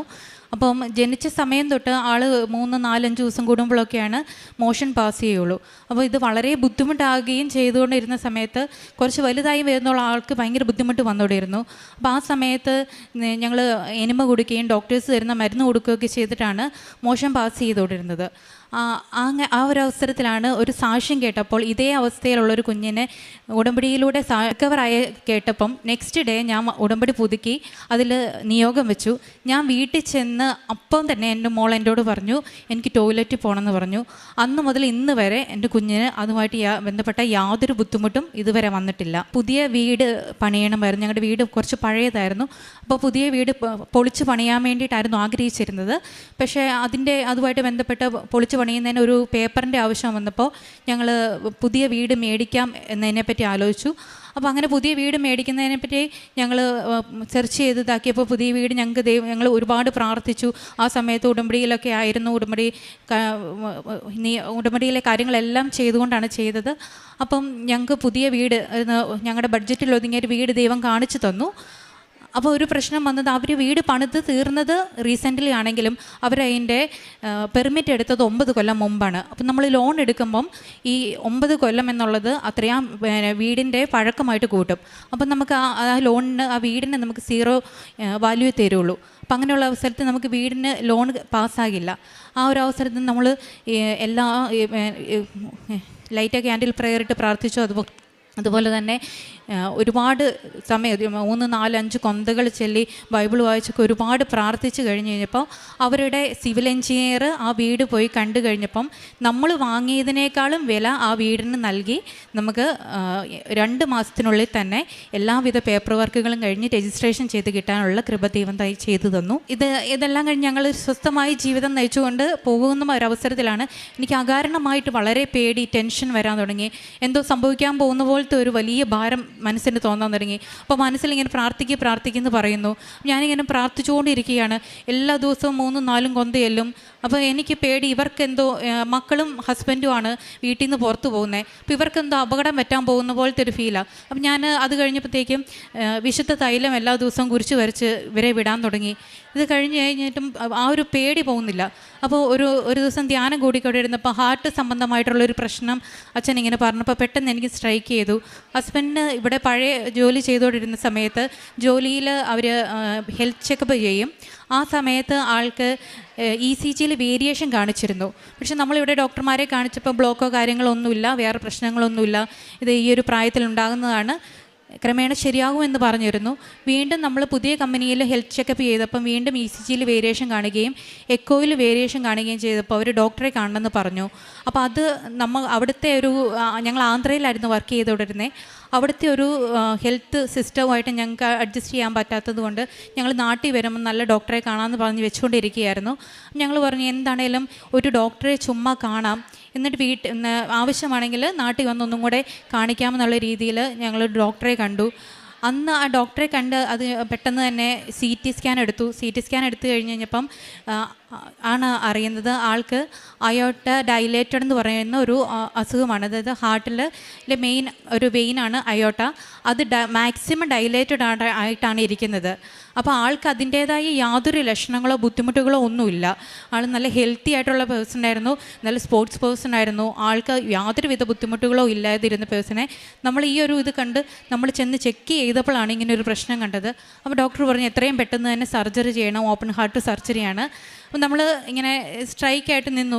ഞാൻ ചോദിച്ചു, എൻ്റെ ദൈവമേ, ഞാൻ ഉടമ്പടിയിലാണല്ലോ, ഇതെല്ലാം ചെയ്യുന്നുണ്ടല്ലോ, ഈ ചോദിക്കുന്ന എല്ലാം തന്നിട്ട് എന്തുകൊണ്ട് ഇങ്ങനെ തന്നു? അപ്പോൾ എനിക്ക് പ്രാർത്ഥിക്കാൻ പറ്റുന്നില്ല. ഞാൻ പ്രാർത്ഥിക്കുമ്പോഴൊക്കെ എനിക്ക് മനസ്സിലേക്ക് ഒരു പാട്ടാണ് ഒഴുകുന്നത്, ഈശോയ്ക്ക് വേണ്ടിയാണ് എല്ലാം ചെയ്യുന്നെങ്കിൽ എൻ മനമേ ആശങ്ക വേണ്ട, ഇപ്പോൾ വരുന്നതാം ദുഃഖദുരിതങ്ങൾ കൈനീട്ടി വാങ്ങുക മോദ. അപ്പോൾ എനിക്ക് മനസ്സിലായി, നമുക്ക് സന്തോഷം മാത്രമല്ല, ദുഃഖം ദൈവം തരുമ്പോഴും നമ്മളത് സന്തോഷത്തോടു കൂടി ദൈവത്തിൻ്റെ മഹത്വത്തിന് വേണ്ടി സ്വീകരിക്കണം. അന്ന് ഞങ്ങൾ പറഞ്ഞു, ഈശോയെ, ഞങ്ങൾ ഇത് ഒരു ത്യാഗമായിട്ടുള്ള ഏറ്റെടുക്കുകയാണ്. പക്ഷേ ഇത് ഇപ്പം എങ്ങനെയുണ്ടോ അതേപോലെ എനിക്ക് തിരിച്ചു തരണം ആളെ. അന്ന് ഞങ്ങളത് ഏൽപ്പിച്ചു. പക്ഷേ അത് കഴിഞ്ഞ് പിന്നീട് എനിക്ക് കരയേണ്ടി വന്നിട്ടില്ല. കാരണം അന്ന് ഞങ്ങൾ കേരളത്തിലേക്ക് വരുന്നോടം തൊട്ട് ഞങ്ങളുടെ എല്ലാ കാര്യങ്ങളും ഒരുപാട് പേരിടപെട്ട് നടത്തി തരുമായിരുന്നു. ഞങ്ങൾ ഹോസ്പിറ്റലിൽ വന്നപ്പോൾ ഞങ്ങളൊരു VIPകളെ പരിഗണിക്കുന്ന പോലെയാണ്. എല്ലാ ഡിപ്പാർട്ട്മെൻറ്റിലും ചെല്ലുമ്പം ഇന്നയാളല്ലേ പറഞ്ഞിട്ടുണ്ടായിരുന്നു എന്ന് പറഞ്ഞ് എല്ലാ കാര്യങ്ങളും. അത് കഴിഞ്ഞ് 10 ദിവസം ഹോസ്പിറ്റൽ സർജറി സക്സസ്ഫുള്ളായിട്ട് കഴിഞ്ഞു. 10 ദിവസം ഹോസ്പിറ്റൽ സ്റ്റേ പറഞ്ഞ ആളെ ഒരാഴ്ച കൊണ്ട് ഡിസ്ചാർജ് ചെയ്തു. 11 ലക്ഷം രൂപയോളം നമുക്ക് എക്സ്പെൻസ് വന്നത് കമ്പനി ഏറ്റെടുത്തു. അതുപോലെ തന്നെ 3 മാസം നമുക്ക് റെസ്റ്റ് പറഞ്ഞു. ആ റെസ്റ്റ് ഫുൾ സാലറിയോട് കൂടി കമ്പനി അനുവദിച്ചു തന്നു. ആ 3 മാസത്തിനുള്ളിൽ തന്നെ ആൾ ബാക്ക് ടു നോർമലായി നമുക്ക് തന്നു. ദൈവത്തിൻ്റെ ഒരു വലിയൊരു അനുഗ്രഹമായിരുന്നു. കാരണം നമുക്കറിയാം, നമ്മൾ ഒരുപാട് കാണാറുണ്ട്, പിന്നെ ഹാർട്ട് അറ്റാക്ക് അല്ലെങ്കിൽ കുഴഞ്ഞു വീണ് മരിച്ചു എന്നൊക്കെ കരുതുന്ന ഇതുപോലെയുള്ള സംഭവങ്ങൾ, പ്രശ്നങ്ങൾ ഐഡൻറ്റിഫൈ ചെയ്യാതിരിക്കുമ്പോഴാണ് ഇതുപോലുള്ള ആൾക്കാർ പെട്ടെന്ന് മരിച്ചു പോകുന്നത്. അപ്പോൾ ഇത് നമുക്ക് കാണിച്ചു തന്ന ദൈവം വഴി നടത്തി അത് ചെയ്ത് തന്നത് ദൈവത്തിൻ്റെ ഏറ്റവും വലിയൊരു അനുഗ്രഹമാണ് ആയിട്ട് കാണുന്നു. അങ്ങനെ ഞങ്ങൾ വീണ്ടും ജോലിക്ക് റീസ്റ്റാർട്ട് ചെയ്തു. അപ്പോൾ അങ്ങനെ നമുക്ക് വേണ്ട ഇടയ്ക്ക് ചെക്കപ്പിന് വരണം. നാട്ടിലേക്ക് വരാനൊക്കെ ആണെങ്കിൽ ഇത്തിരി ബുദ്ധിമുട്ടായതുകൊണ്ട് നമ്മൾ അടുത്ത സ്ഥലത്തേക്ക്, കേരളത്തിലേക്ക് അല്ലെങ്കിൽ കേരളത്തിനടുത്തുള്ള സ്ഥലത്തേക്ക് നോക്കിയിരുന്നു. അപ്പം നമുക്ക് ട്രാൻസ്ഫറായിട്ട് കിട്ടിയില്ല. അപ്പോൾ വേറെ കമ്പനിയിലേക്ക് നമ്മൾ ട്രൈ ചെയ്യാൻ വേണ്ടി നോക്കി. അപ്പോൾ ആ സമയത്തും ഒരുപാട് കോൾസ് വരുന്നുണ്ട്. പക്ഷേ ഒന്നെങ്കിൽ നമ്മുടെ ജോബ് മാച്ചാകിയാൽ അങ്ങനെ പല ഇഷ്യൂ കാരണം ഇത് മാറിപ്പോയിക്കൊണ്ടിരിക്കുകയാണ്. അപ്പോൾ ആളുടെ അടുത്ത് പറഞ്ഞു, നമ്മുടെ മെറിറ്റ് ഉണ്ട്, പക്ഷെ നമ്മുടെ മെറിറ്റ് കൊണ്ട് നമുക്ക് നടക്കില്ല, നമ്മുടെ ഗ്രേസ് കൊണ്ട് നടക്കുമെന്ന് നോക്കാം. അപ്പോൾ ആൾ കൊണ്ട് തന്നെ ഹസ്ബൻഡ് തന്നെ ലൈറ്റായി ക്യാൻഡിൽ പ്രയർ ഇട്ടു. ഒരാഴ്ചക്കുള്ളിൽ ഒരു 2-3 കമ്പനികളിൽ അടുപ്പിച്ച് വന്നു. അപ്പോൾ ഞങ്ങൾക്ക് മനസ്സിലായി ഞങ്ങളുടെ ജീവിതത്തിൽ ഞങ്ങൾ ആവശ്യപ്പെടുന്നത് ദൈവം തരുന്നുണ്ട്, പക്ഷേ അത് ഏറ്റവും നല്ലത് നമ്മൾ ദൈവത്തിന് വിട്ടുകൊടുത്താലേ നടക്കുകയുള്ളൂ. അപ്പം ഞങ്ങൾ ഇങ്ങനെ പ്രാർത്ഥിച്ചു, ദൈവമേ ഞങ്ങൾക്ക് ഏറ്റവും നല്ലതെന്ന് എന്താണെന്ന് നിനക്കറിയാം, അതുകൊണ്ട് അത് ഞങ്ങൾക്ക് മേടിച്ചു തന്നാൽ മതി, ബാക്കി ഞങ്ങൾ നല്ലതെന്ന് വിചാരിക്കുന്ന എങ്ങനെയാലും മാറിപ്പോകണം. അപ്പം ഞങ്ങൾക്ക് കിട്ടി എന്ന് വിചാരിച്ച ജോലി പോലും എന്തെങ്കിലും ചെറിയ ഇഷ്യൂ കാരണം അല്ലെങ്കിൽ കമ്പനിയുടേതായ പ്രശ്നങ്ങൾ കാരണം മാറിപ്പോയി. അങ്ങനെ ഞങ്ങൾക്ക് തിരുവനന്തപുരത്ത് തന്നെ വേറൊരു കമ്പനിയിൽ നല്ലൊരു പോസ്റ്റിലേക്ക് തന്നെ ആൾക്ക് ജോലി കിട്ടി. ഞങ്ങളിപ്പോൾ തിരുവനന്തപുരത്തേക്ക് വരികയും ചെയ്തു. അത് കഴിഞ്ഞ് അപ്പം ഞങ്ങൾ പഴയ വീട് വിൽക്കാനുണ്ടായിരുന്നു. അപ്പോൾ അത് ഒരുപാട് തടസ്സങ്ങളായിരുന്നു, പേപ്പർ വർക്കുകളുടേതായ ഒരുപാട് തടസ്സങ്ങളുണ്ടായിരുന്നു. അപ്പോൾ ആ തടസ്സങ്ങളെല്ലാം മാറാൻ വേണ്ടി ഞങ്ങൾ ഹസ്ബൻഡിൻ്റെ പെങ്ങളും എല്ലാം വിശ്വാസപ്രമാണം ചൊല്ലി വീടിന് ചുറ്റും ഉപ്പിടുകയൊക്കെ ചെയ്തിരുന്നു. അപ്പോൾ അത് കഴിഞ്ഞ പാടെ തന്നെ വേറൊരു ആൾക്കാർ വന്ന് നമുക്ക് സ്ഥലം കച്ചവടമായി. കഴിഞ്ഞ മാസം അതിൻ്റെ രജിസ്ട്രേഷൻ കഴിഞ്ഞു. പിന്നെയുള്ള ഒരു ഇത് കഴിഞ്ഞ പ്രാവശ്യം ഞാൻ ഉടമ്പടി പുതുക്കിയപ്പം എഴുതിയിരുന്നു, ഞങ്ങൾക്കൊരു പുതിയ കാറ് വാങ്ങുന്ന കാര്യം എഴുതിയിരുന്നു. അപ്പോൾ ഞങ്ങളുടെ വണ്ടി പഴയതായതുകൊണ്ടാണ് എഴുതിയത്. അപ്പോൾ ഞാൻ വിചാരിച്ചു, ഞാൻ എഴുതി ആൾ ഞങ്ങൾക്ക് ലോങ് ഡ്രൈവൊക്കെ പോകേണ്ടതാണ്, ആൾക്ക് സർജറി ചെയ്തതാണ്, അപ്പം ഒരു ഓട്ടോമാറ്റിക് വണ്ടിയാണ് ഞാൻ എഴുതിയത്. പിന്നീട് ഞങ്ങൾ പ്ലാൻ അതൊക്കെ മാറ്റി ഞങ്ങൾ മാനുവൽ മതിയെന്ന് ഞങ്ങൾ വിചാരിച്ചു. പക്ഷെ ഞങ്ങൾ നാട്ടിൽ വന്നു കഴിഞ്ഞപ്പം നേരത്തെ എപ്പോഴോ എൻക്വയറി ചെയ്തിട്ട ആൾക്കാർ വിളിച്ചിട്ട് പറഞ്ഞു, ഇന്നപോലെ ഒരു വണ്ടി ഡെലിവറി ചെയ്യാൻ പാകത്തിന് ഇട്ടിട്ടുണ്ടായിരുന്നു. അപ്പോഴാണ് ആ നിമിഷം അവർക്ക് പുറത്തോട്ട് പോകേണ്ടി വന്നു, നിങ്ങൾക്കിപ്പോൾ എടുക്കുവാണെങ്കിൽ നിങ്ങൾക്ക് ഓഫറിന് തരുമെന്ന് പറഞ്ഞു. അങ്ങനെ അവർ പറഞ്ഞ 1-2 ഡോക്യുമെൻറ്റ്സ് കൊടുത്തു. പിറ്റേ ദിവസം അവർ പറഞ്ഞു നിങ്ങൾക്ക് ലോൺ പാസ്സായിട്ടുണ്ട്. അപ്പം ഞങ്ങൾ വിചാരിച്ചതേ അല്ല, പക്ഷേ രണ്ടാമത്തെ മോളുടെ ബർത്ത്ഡേയുടെ അന്ന് തന്നെ ഡിസംബറിന് മുമ്പ് തന്നെ ദൈവം ഞങ്ങൾക്ക് ആ വണ്ടി ഡെലിവറി ചെയ്ത് തന്നു. ഇതുപോലെ ഒരുപാട് അനുഗ്രഹങ്ങൾ ഞങ്ങൾക്ക് ദൈവം തന്നിട്ടുണ്ട്. ചെറുതും വലുതുമായിട്ടുള്ള ഒരുപാട് രോഗസൗഖ്യങ്ങൾ. എനിക്ക് 15 വർഷമായിട്ട് എനിക്ക് മൈഗ്രെയിൻ ഉണ്ടായിരുന്നു. അത് ഒരു 2-3 ടാബ്ലറ്റ്സ് ഹൈ ഡോസ് കഴിച്ചാൽ എനിക്ക് കുറയുന്നുള്ള അവസ്ഥയായിരുന്നു. പക്ഷേ ഇപ്പം ഇടയ്ക്ക് എനിക്ക് സാധാരണ ആൾക്കാർ ഉറക്കം ഉളയ്ക്കുമ്പോൾ അല്ലെങ്കിൽ ഓവറായിട്ട് വായിക്കുമ്പോൾ ഒക്കെ വരുന്ന പോലെ ചെറിയ തലവേദനകൾ വരാറുണ്ട്. എങ്കിലും പണ്ടത്തെ ഒരു മൈഗ്രെയിൻ്റേതായ പ്രശ്നങ്ങളൊന്നും എനിക്കിപ്പോൾ വരാറില്ല. അതുപോലെ എൻ്റെ കസിൻസിന് വേണ്ടിയൊക്കെ ഞാൻ ഒരുപാട് നിയോഗങ്ങൾ എഴുതിയിട്ടതൊക്കെ നന്നായി നടക്കാറുണ്ട്. പക്ഷെ അവരില്ലാത്തതുകൊണ്ട് അതൊന്നും പറയുന്നില്ല. ഇത്രയൊക്കെ അനുഗ്രഹങ്ങൾ ഞങ്ങൾക്ക് ചെയ്തു തന്ന് ഞങ്ങളുടെ വലത്തും ഇടത്തുമായി പരിശുദ്ധ അമ്മയും ഈശോയും ഞങ്ങളെ കൈപിടിച്ച് നടത്തുന്നതിനെ ഓർത്ത് ഞങ്ങൾ എല്ലാവരും ഒരുപാട് നന്ദി പറയുന്നു. ഞങ്ങളുടെ ആത്മീയ ജീവിതത്തിൽ ഞങ്ങൾക്കുണ്ടായ മാറ്റം എന്ന് പറഞ്ഞു കഴിഞ്ഞാൽ ഞങ്ങൾ പരമാവധി എല്ലാ ദിവസവും കുർബാന കൂടാനും കുരിശ് വായിക്കാനും ബൈബിൾ വായിക്കാനും അതുപോലെ തന്നെ കിട്ടുന്ന സമയത്തൊക്കെ ദൈവവചനങ്ങൾ അച്ഛന്മാർ പറയുന്നതും കേൾക്കാനും അങ്ങനെ ഇവിടുത്തെ ഡെയിലി ബ്രെഡ് അങ്ങനെ എല്ലാം കേൾക്കാനും കാണാനും എല്ലാം ശ്രമിക്കാറുണ്ട്. അതുപോലെ തന്നെ കാരുണ്യ പ്രവൃത്തികൾ എന്ന് പറഞ്ഞു കഴിഞ്ഞാൽ ഞങ്ങൾ കേരളത്തിലായിരുന്നപ്പം ഫുഡ് ഉണ്ടാക്കി മെഡിക്കൽ കോളേജിൽ അങ്ങനെ കൊണ്ട് കൊടുക്കുമായിരുന്നു. ആന്ധ്രയിലായിരുന്നപ്പോൾ ഞങ്ങൾ പ്രോസസ്ഡ് ഫുഡ് പാക്കറ്റ് ഫുഡ് മേടിച്ച് ആൾക്കാർക്ക് കൊടുക്കുകയാണ് ചെയ്തുകൊണ്ടിരുന്നത്. പ്രേക്ഷിത പ്രവർത്തനം എന്ന് പറഞ്ഞാൽ പിന്നെ അതുപോലെ തന്നെ ഞങ്ങൾക്ക് ഒരു മാസം കാരുണ്യപ്രവൃത്തി ചെയ്യാനുള്ള ആൾക്കാർ അല്ല പൈസയായിട്ടോ അങ്ങനെയൊക്കെ റിക്വസ്റ്റ് ചെയ്ത് ഞങ്ങളുടെ അടുത്ത് വിളിക്കും. അപ്പോൾ മാസാവസാനം ആണെങ്കിൽ പോലും ഞങ്ങളുടെ കയ്യിലുള്ളത് എന്താണെന്ന് വെച്ച് കഴിഞ്ഞാൽ കൊടുക്കാനുള്ള ഒരു സാഹചര്യം ഞങ്ങൾക്ക് ദൈവം ഒരുക്കി തരാറുണ്ട്. പ്രേക്ഷിത പ്രവർത്തനം എന്ന് പറഞ്ഞു കഴിഞ്ഞാൽ പത്രവിതരണമാണ് മെയിനായിട്ട്. ഇവിടെ ഉണ്ടായിരുന്നപ്പോൾ മലയാളം പത്രങ്ങളായിരുന്നു ഹോസ്പിറ്റലുകളിലും പൊതുസ്ഥലങ്ങളിലുമായിരുന്നു കൊടുത്തുകൊണ്ടിരുന്നത്. ആന്ധ്രയിലായിരുന്നപ്പോൾ ഞങ്ങൾ തെലുങ്ക് പത്രം മേടിച്ചോട് പോയി അവിടെയുള്ള ആൾക്കാർക്ക് കൊടുക്കുമായിരുന്നു. പിന്നെ ഇവിടുത്തെ സാക്ഷ്യങ്ങളും അച്ഛൻ്റെ ഡെയിലി ബ്രെഡൊക്കെ ഡെയിലി സ്റ്റാറ്റസ് ഇടുകയും സാക്ഷ്യങ്ങൾ കേൾക്കുമ്പോൾ അതുമായിട്ട് റിലേറ്റ് ചെയ്തിട്ടുള്ള പ്രശ്നങ്ങൾ അനുഭവിക്കുന്ന ആൾക്കാർക്ക് അത് ഷെയർ ചെയ്യുകയും ആണ് ചെയ്തുകൊണ്ടിരിക്കുന്നത്. ഇത്രയൊക്കെ ചെയ്തു തന്ന പരിശുദ്ധ മാതാവിനും ഈശോയ്ക്കും കോടാനുകൂടി പ്രൈസ് ദ ലോർഡ്. ആദ്യം തന്നെ ഞങ്ങൾക്ക് സാക്ഷ്യം പറയാൻ അനുവദിച്ച അമ്മ യേശുകുമാരനും അമ്മ മാതാവിനും ഞങ്ങൾ നന്ദി പറയുന്നു. എൻ്റെ പേര് ഡോക്ടർ അമൃത റാഫേൽ, ആൾ ഡോക്ടർ എബിൻ ആൻറ്റോ. ഞങ്ങൾ ഡെർമറ്റോളജിസ്റ്റുകളാണ്. തൃശ്ശൂരാണ് വീട്, ഇപ്പം ഞങ്ങൾ കുവൈറ്റിലാണ്. അപ്പോൾ ആദ്യം തന്നെ ഞാൻ കൃപാസനത്തെ പറ്റി അറിയുന്നത് 2018 അപ്പം ഞാൻ എൻ്റെ നീറ്റ് PG അതായത് MBBS കഴിഞ്ഞ് നീറ്റ് PGക്ക് വേണ്ടി പ്രിപ്പയർ ചെയ്യായിരുന്നു. യാദൃശികമായിട്ടാണ് ഞാൻ ന്യൂസ് ലെറ്റർ കാണാൻ ഇടയായത്. അപ്പോൾ അതിൽ ലൈറ്റ് എ ക്യാൻഡിൽ പ്രെയറാണ് ഞാൻ എൻ്റെ പ്രിപ്പറേഷൻ്റെ ഒപ്പം ഫോളോ ചെയ്തിരുന്നത്. അത് ഞാൻ മുടങ്ങാതെ ചെയ്തിരുന്നു. അപ്പോൾ റിസൾട്ട് വന്നപ്പോൾ ഞാൻ തീർച്ചയായും പ്രതീക്ഷിച്ചിലധികം നല്ല മാർക്ക് എനിക്ക് കിട്ടി. അത് തീർച്ചയായിട്ടും എൻ്റെ യോഗ്യത കൊണ്ടല്ലാന്ന് എനിക്ക് നന്നായിട്ട് അറിയാം. ബട്ട് ഓൺലി ബൈ ദൈ ഗ്രേസ്. അപ്പം അങ്ങനെ എനിക്ക് ഡെർമറ്റോളജി സീറ്റ് കിട്ടിയിരുന്നു. അതിനുശേഷം ഞങ്ങളിവിടെ റെഗുലറായിട്ട് വരാറുണ്ടായിരുന്നു. പ്രത്യേകിച്ച് എൻ്റെ അമ്മ എൻ്റെ കല്യാണ സമയത്തും മറ്റു കാര്യങ്ങൾക്കായിട്ട് ഉടമ്പടി എടുത്തിരുന്നു. അങ്ങനെ ദൈവം ഞങ്ങൾക്ക് ചേർന്ന് ഇണയെ തന്നെ നൽകി. അതിനുശേഷം ഇപ്പോൾ ഞാൻ മെയിൻലി കഴിഞ്ഞ വർഷം ഞാൻ ഉടമ്പടി എടുത്തിരുന്നു ജൂലൈയിൽ. അത് ഞാൻ കൺസീവ് ചെയ്യാൻ വേണ്ടിയിട്ടായിരുന്നു. അതായത് ഞങ്ങളുടെ കല്യാണം കഴിഞ്ഞ് 4.5 വർഷമായിട്ടുണ്ടായിരുന്നു. എന്നിട്ടും ഞാൻ പ്രഗ്നൻ്റ് ആയിട്ടുണ്ടായിരുന്നില്ല. 2 years ബാക്ക് ഞങ്ങൾ IUI 2 പ്രാവശ്യം ട്രൈ ചെയ്തിരുന്നു, എന്നിട്ടും കൺസീവ് ചെയ്തിരുന്നില്ല. പിന്നെ ഞങ്ങൾ ആക്ച്വലി മെഡിസിൻസ് എല്ലാം നിർത്തിയിരുന്നു. കാരണം ഞങ്ങളുടെ വലിയൊരു ആഗ്രഹമായിരുന്നു നാച്ചുറലായിട്ട് ദൈവം തന്ന കുഞ്ഞിനെ സ്വീകരിക്കണം എന്നുള്ളത്. അപ്പോൾ കഴിഞ്ഞ ജൂലൈ ഞാൻ ഉടമ്പടി എടുത്തു. അങ്ങനെ ജൂലൈ, ഓഗസ്റ്റ്, സെപ്റ്റംബർ, ഒക്ടോബർ ഞങ്ങളെല്ലാം ഫോളോ ചെയ്തിരുന്നു. പ്രയറും കൺഫെഷനും മാസും. പിന്നെ അവിടെ കുവൈറ്റ് ആയതുകൊണ്ട് ഞാൻ മലയാളവും ഇംഗ്ലീഷ് പേപ്പേഴ്സും കൊണ്ടുപോയിരുന്നു ഡിസ്ട്രിബ്യൂട്ട് ചെയ്യാനായിട്ട്. കാരണം പല മലയാളീസ് അല്ലാത്ത ആൾക്കാരും ഉണ്ടായിരുന്നല്ലോ. അതിനുശേഷം വീണ്ടും ഡോക്ടർ റിവ്യൂ ചെയ്തു. അപ്പോൾ ഡോക്ടർ പറഞ്ഞു, എനിക്ക് ആക്ച്വലി എൻ്റെ മുമ്പ് ചെക്ക് ചെയ്തപ്പോൾ തന്നെ ഡോക്ടർ പറഞ്ഞിരുന്നു എനിക്ക് എൻഡോമെട്രിയോസിസ് എന്ന് പറഞ്ഞൊരു കണ്ടീഷൻ യൂട്രസിലുണ്ടായിരുന്നു. അപ്പോൾ അങ്ങനെ എൻഡോമെട്രിയോസിസ് ഉള്ളപ്പോൾ നമുക്ക് കൺസീവ് ചെയ്യാൻ അത്ര എളുപ്പമല്ല. തീർച്ചയായിട്ടും മെഡിക്കേഷൻസിൻ്റെ ഹെൽപ്പ് വേണ്ടി വരും.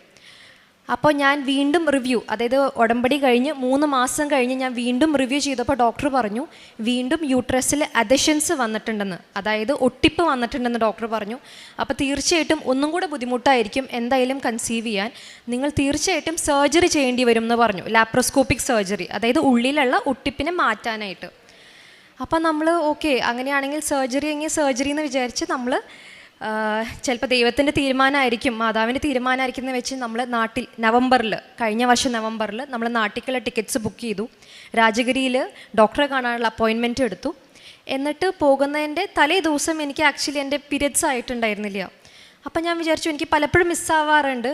ശരിക്കും പറഞ്ഞാൽ പലപ്പോഴും പീരിയഡ്സ് മിസ്സായിട്ടും UPT ചെക്ക് ചെയ്യുമ്പോൾ വിഷമിച്ചിട്ടാണ് വരാറ്. കാരണം എപ്പോഴും നെഗറ്റീവാണ് ആവാറ്. അപ്പോൾ പോണേൻ്റെ തലേ ദിവസം മിസ്സായപ്പോഴും ഞാൻ വിചാരിച്ചു വേണ്ട, ഇനി വീണ്ടും എന്തിനെ വിഷമിക്കണം, ചിലപ്പോൾ ഇനി സർജറി കഴിഞ്ഞിട്ടായിരിക്കും ചിലപ്പോൾ പോസിറ്റീവ് ആകാമെന്ന് വിചാരിച്ചു. പക്ഷേ ഗോഡ് ഹാഡ് ഡിഫറെൻറ്റ് പ്ലാൻസ്. അപ്പോൾ നോക്കിയപ്പോൾ പോസിറ്റീവായി. അത് വലിയൊരു മിറാക്കുലസ് മൊമെൻ്റ് ആയിരുന്നു. കാരണം ഒട്ടും പ്രതീക്ഷിക്കാതെ നാട്ടിലേക്ക് ടിക്കറ്റ് ബുക്ക് ചെയ്തു, ഡോക്ടറെ കാണാൻ അപ്പോയിൻമെൻറ്റ് എടുത്തു. അപ്പോഴാണ് ദൈവം മാതാവിൻ്റെ ഇൻ്റർസെഷനിലൂടെ കൂടെ ഞങ്ങൾക്ക് UPT പോസിറ്റീവായി തന്നു. അങ്ങനെ ദൈവം അനുഗ്രഹിച്ച അത്ഭുതകരമായി പ്രഗ്നൻസി നടന്നു.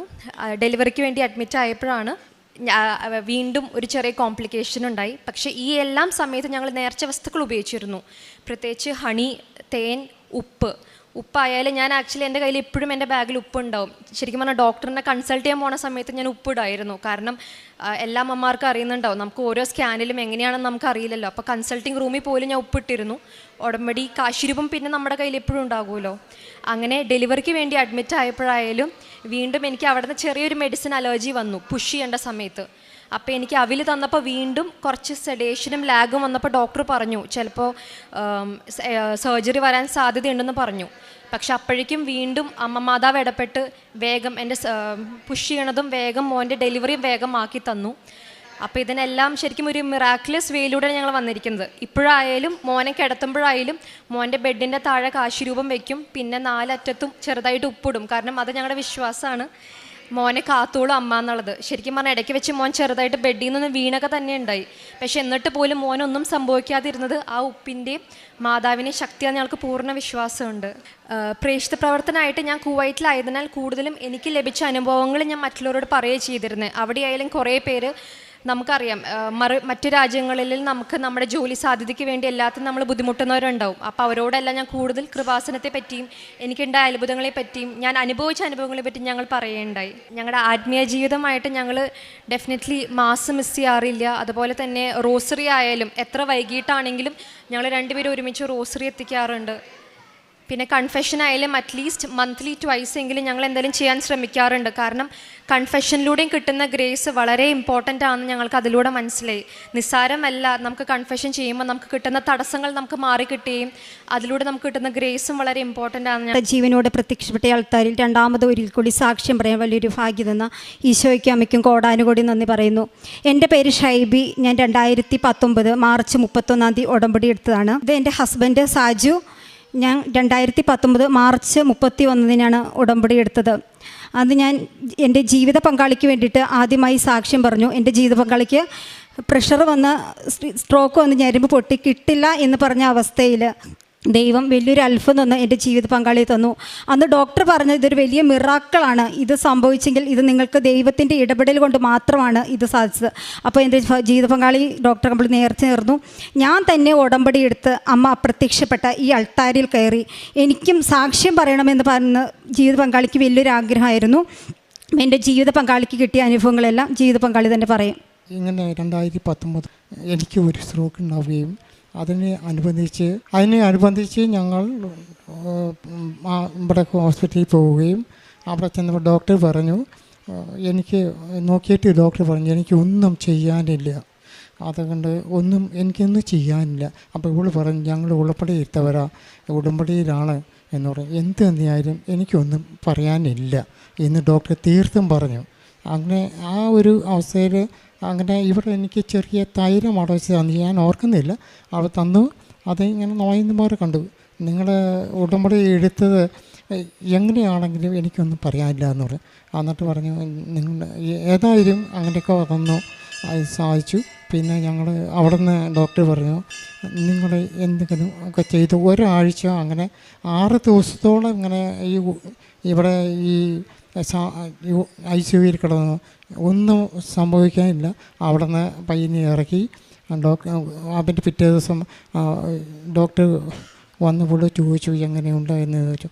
ചേട്ടായി ഇങ്ങനെ രാത്രി എഴുന്നേറ്റ് നിന്നു, അമ്മയുടെ വലിയ അനുഗ്രഹത്തോടെ എഴുന്നേറ്റ് നിന്നു. ഒരു ഭയങ്കര മിറകൾ വന്നു. എന്നിട്ട് ഡോക്ടർ പറഞ്ഞു ഇവിടെ നീ സ്വപ്നം കണ്ടതായിരിക്കുമോ എന്ന് ചോദിച്ചു ഡോക്ടറോട്. ഞാൻ സ്വപ്നം കണ്ടതല്ല, ഈ ചേട്ടായിങ്ങനെ എഴുന്നേറ്റ് മറ്റെല്ലാവരും കൂടെ പിടിച്ച് കിടത്തിയത് എന്ന് പറഞ്ഞു. അപ്പം ഡോക്ടർ ആലോചിച്ചിട്ട് ഡോക്ടർ പറഞ്ഞു ഒരു നേരം അവിടെ നിന്നിട്ട് ഡോക്ടർ പറഞ്ഞു ഒരു സ്കാനിങ് കൂടി എടുത്തോളാൻ പറഞ്ഞു. ആ ഒരു സ്കാനിങ് കൂടി എടുത്തുകൊണ്ട് വന്ന് പിറ്റേ ദിവസം നോക്കിയപ്പോൾ ഈ സ്കാൻ റിപ്പോർട്ട് നോക്കി കഴിഞ്ഞപ്പോൾ തലയുടെ പൊട്ടിയ ഞരമ്പ്, ആ ഞരമ്പ് അവിടെ തന്നെ കൂടിയിരിക്കുന്നു. വേറെ ഒരു ട്രീറ്റ്മെൻറ്റ് ചെയ്തില്ല, അത് അവിടെ കൂടിയിരിക്കുകയാണ്, തന്നെ അവിടെ കൂടിയിരിക്കുന്നു. അവിടെ ബ്ലഡ് അവിടെ ക്ലോട്ടായിരിക്കുന്ന ആ ഒരു ചെറുതായിട്ട് അവിടെ ഇവിടെയൊക്കെ പറ്റി പിടിച്ച് അതൊക്കെ ഇനി ഉണങ്ങാനോ. അപ്പോൾ ഡോക്ടർ ഒരു ഇതുങ്ങളെ കൊടുത്ത് ഇതുങ്ങളെ കഴിഞ്ഞ് നിങ്ങളത് ചെയ്തോളാൻ പറയും. എന്നിട്ട് അവിടെ നിന്ന് ഡോക്ടർ പോയി തിരിച്ച് അവിടെ നിന്ന് ഒരു 16ാമത്തെ ദിവസം അവിടെ നിന്ന് ഡിസ്ചാർജ് ചെയ്തു എന്നെ. ഞാൻ അറിയുന്നില്ല, എൻ്റെ കണ്ണിന് കാഴ്ചയില്ല, ഒരു കാഴ്ചയില്ല, ഒന്നുമില്ല, ഞാൻ ഒന്നും അറിഞ്ഞിട്ടില്ല. അവിടെ നിന്ന് പോന്ന് വീട്ടിൽ വന്നു കഴിഞ്ഞാൽ കുറച്ച് കഴിഞ്ഞ് എല്ലാം കഴിഞ്ഞ് തിരിച്ച് ഞങ്ങൾ ഡോക്ടറെ കാണാൻ പോയി. തിരിച്ച് അവിടെ ഒന്ന് ചെന്ന് വേറെ ഡോക്ടറാണ്, ആ ഡോക്ടർ അവിടെ ഇല്ല. ആ ഡോക്ടർ വന്ന സ്ഥലത്തേക്ക് കോട്ടയത്തേക്ക് അങ്ങോട്ട് പോയി. തിരിച്ച് അത് കാണാനില്ല. എന്നിട്ട് എൻ്റെ കൈയും ഒരു കാലും തലയും മൊത്തം പോയതാണ്. എനിക്ക് ഒരു ഓർമ്മയില്ല. അത് കഴിഞ്ഞ് സാക്ഷ്യം പറഞ്ഞു കഴിഞ്ഞ് ഡോക്ടർ പറഞ്ഞു ഒന്നും ചെയ്യണ്ട. അത് ഞങ്ങൾ അത് കഴിഞ്ഞ് വേറെ ഡോക്ടറെ കണ്ടു. ആ ഡോക്ടർ അന്ന് കണ്ടു, ഒരു ഗുളിക മാറി തന്നു. അവിടെ നിന്ന് ഞങ്ങൾ ലാസ്റ്റ് 2 വർഷത്തിന് മേളിൽ ആ ഡോക്ടറെ കണ്ടു. ആ ഡോക്ടർ പറഞ്ഞു ഒരു ദിവസം അവൾ പറഞ്ഞു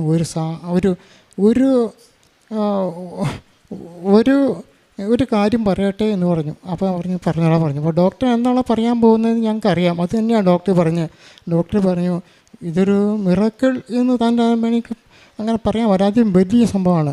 ആ 95% നമ്മൾ വീക്കായി വീഴാം, ഒന്നും അറിയുന്നില്ല. അതുപോലെ അവിടുന്ന് ഇത് കഴിഞ്ഞ് ഡോക്ടർ പറഞ്ഞു ഞാൻ ഒരു കാര്യം കൂടി നിങ്ങൾ പറയട്ടെ എന്ന്. എന്താണെന്ന് ചോദിച്ചു. പറഞ്ഞോളാം പറയും. ഇത്രയും സംഭവിച്ച ഒരാൾക്ക് 1% പോലും മെമ്മറിയിൽ ഒരു കുറവും കണ്ടില്ല. അതാണ് എന്നെ അത്ഭുതപ്പെടുത്തിയ ഡോക്ടർ പറഞ്ഞു. നിങ്ങൾ വരുമ്പോൾ ഞാൻ വേറെ സ്ഥലത്തായിരിക്കും, ഞാൻ പോവുകയാണ് വേറെ ഡോക്ടറെ പരിചയപ്പെടുത്താൻ തന്നേക്കാൻ പറഞ്ഞു. അവർ പരിചയപ്പെടുത്തി ഇന്ന ഡോക്ടറെ കണ്ടാവെന്ന് പറഞ്ഞു. ഡോക്ടർ പോയി. അവിടുന്ന് പിന്നെ ഞങ്ങൾ അവിടുന്ന് വീട്ടിൽ വന്നു. അത് കഴിഞ്ഞ് ഞങ്ങൾ എങ്ങനെയെങ്കിലും അഖണ്ഡ ജപമാലയ്ക്ക് പോകണം എന്നൊരാഗ്രഹം ഉണ്ടായിരുന്നു. അതിന് മുമ്പ് ഞങ്ങൾ ഈ വണക്കമാസത്തിൽ ഞങ്ങളിങ്ങനെ പ്രാർത്ഥിച്ചുകൊണ്ടിരിക്കും. ആ 30 ദിവസം എല്ലാ ദിവസവും മാതാവിനെ ഞങ്ങളെ കണ്ടു. എല്ലാ ദിവസവും ഒറ്റ ദിവസം പോലും ഇല്ല. ലാസ്റ്റ് 2 ദിവസം കൊണ്ട് ലാസ്റ്റത്തെ ദിവസം കാണിച്ചു. ലാസ്റ്റത്തെ ദിവസം ഇതിങ്ങനെ പയ്യന് ഒടിഞ്ഞ് തന്നെ പോയി. ഇപ്പം വീട്ടിൽ അതുണ്ട്. ആ മാസം അത് കഴിഞ്ഞ് ഞങ്ങൾ ഉടമ്പടിക്ക് ഒരു ദിവസം പോകണമെന്നുണ്ടായിരുന്നു. ആ ഉടമ്പടിക്ക് പോകാൻ എങ്ങനെ പോകും? ഞങ്ങൾ മാത്രം, ഞങ്ങളുടെ ഭാഗത്ത് അധികവും ഹിന്ദുക്കളാണ്. അങ്ങനെ പോകും എങ്ങനെയാണ്. അത് കഴിഞ്ഞ് ഞങ്ങൾ അവിടുന്ന് എങ്ങനെ ഇരിക്കുമ്പോഴാണ് എനിക്ക് ഉടമ്പടിയുടെ തലേ ദിവസം രാവിലെ ഒരു 11 മണിക്ക് ഫോൺ വരുന്നത്. ഞങ്ങളിങ്ങനെ പോകുന്നുണ്ടോ, നിങ്ങൾ വരുന്നുണ്ടോ എന്ന് ചോദിച്ചു. ആ ചോദിച്ചതിന് ഞാൻ പറഞ്ഞു അവൾ വരട്ടെ, ചോദിച്ചിട്ട് പറയാം എന്ന് പറഞ്ഞു. ആൾ വേറെ ജോലിക്ക് പോയിക്കാണെന്ന് പറഞ്ഞു. അപ്പോൾ പറഞ്ഞു ഞാൻ ഇന്ന സ്ഥലത്ത് പഞ്ചായത്തിൽ മെമ്പറായിരുന്നു, മുൻ മെമ്പർ. അപ്പോൾ ഇന്നാണ് ഞങ്ങൾ ഇവിടെ ഉടമ്പടി എത്താനാണ്, ഇന്ന രീതിയിലാണ് പോരുന്നത്. അപ്പോൾ അവിടെ രാത്രി 11 മണി ഞങ്ങൾ നോക്കിയിരുന്നിട്ട് പുള്ളിക്കാരത്തി വന്ന് ഞങ്ങൾ വിളിച്ചു. അവർക്ക് ലീവ് കിട്ടി, അവർ ഓക്കെ ആണെന്ന് പറഞ്ഞു. എന്നിട്ട് ഞങ്ങൾ തീരുമാനിച്ച് രാത്രി 4 മണിക്ക് അവിടെ നിന്ന് പോകുന്നു. ഇവിടുന്ന് ജവമാരയിൽ ഒരു 10:15 ജവമാരയിൽ കയറി. 10:15 ജവമാരയിൽ കയറി. അവിടുന്ന് മഴയായിരുന്നു. മഴയും കഴിഞ്ഞ് എല്ലാം എൻ്റെ ഒരു കൈക്ക് സ്വാധീനമുള്ളൂ, ഒരു കൈയും ഒരു കാലും പോയിരിക്കുന്നായിരുന്നു. അത് കഴിഞ്ഞ് ഈ ഒരു അവിടുന്ന് ഇറങ്ങി ഈ ജവമാരയിൽ കയറി. അവിടുന്ന് പോയി കുറച്ച് കഴിഞ്ഞപ്പോൾ ഞാൻ വിചാരിച്ചു ഈ കടലിൽ കൂടി അതിൻ്റെ സൈഡിൽ കൂടി കരയിലൂടെ ആയിരിക്കും പോകണമേ, അതിലൂടെ അങ്ങ് പോകാറ്, നിരപ്പുള്ള വഴിയല്ലേ, അതിലൂടെ പോകാറോ എന്ന് വിചാരിച്ചു. അതിലൂടെ പോകാൻ അങ്ങനെ വിചാരിച്ച് കുറച്ച് കഴിയുമ്പോൾ നേരെ കടലിലോട്ടാണ് ഇറങ്ങുന്നത്. കടലിലോട്ട് ഇറങ്ങിയപ്പോൾ എനിക്ക് അവിടെ ഇറങ്ങിയപ്പോൾ തൊട്ട് എൻ്റെ കാല് പയ്യന് വേദനെടുത്ത് തുടങ്ങി. ഞാൻ അമ്മയോട് ഇത്രയേ പറഞ്ഞോളൂ, എനിക്ക് പള്ളിയിൽ എങ്ങനെയെങ്കിലും എത്തണം, അതാണ് എൻ്റെ ഒരു ലക്ഷ്യം. വേറെ ഒന്നും ചിന്തിച്ചില്ല, അത് മാത്രമായിരുന്നു എൻ്റെ ലക്ഷ്യം. അല്ലെങ്കിൽ പള്ളിയിൽ പോകുന്ന ഒന്നും ഞങ്ങൾ വിചാരിച്ചില്ല. എങ്ങനെയോ ഞങ്ങളെ എത്തിക്കണം, അവിടെ വരെ എത്തിക്കണം എന്ന് പ്രത്യേകം പറഞ്ഞിട്ടുണ്ടായിരുന്നു. അവിടെ നിന്ന് പയ്യനെ തിരിച്ച് ഒരു കയ്യിൽ വേർപ്പ് തുടയ്ക്കാനുള്ള തുടിയും ഒരു കയ്യിൽ കുടയുണ്ട്. എങ്ങനെ ഇത് പിടിക്കുമെന്ന് എനിക്കറിയാം. ഇച്ചിരി കഴിഞ്ഞപ്പോൾ എൻ്റെ ഒരു കാല് വേദന എടുത്തു, പിന്നെ അടുത്ത കൈ വേദന എടുത്തു, 2 കാലും കൈയും വേദന എടുത്തു. അത് കഴിഞ്ഞ് അവിടെ നിന്ന് പോകുന്നപ്പോൾ അനങ്ങാൻ മേലാത്ത അവസ്ഥയായി. പിന്നെ 3ാമത്തെ ഇടത്തെ കാലും കൂടി വേദന. ഞാൻ അമ്മയോട് പറഞ്ഞു, അമ്മ അവിടം വരെ എങ്ങനെയെങ്കിലും എത്തണമല്ലോ. അത് കഴിഞ്ഞ് ഒരു പ്രാർത്ഥന നടന്ന് കുറച്ച് കഴിഞ്ഞപ്പോൾ ഒരു ചേട്ടൻ അവിടെ കഞ്ഞി കൊടുക്കണം, അവിടെ കുടിച്ചു. ആ ചേട്ടൻ അത്ഭുതത്തോട് ചോദിച്ചു, ഇതെങ്ങനെ അവിടം വരെ എത്തി? ഇനി ഇവിടെ നിന്നുള്ളൂ കിലോമീറ്റർ എന്ന് പറഞ്ഞു.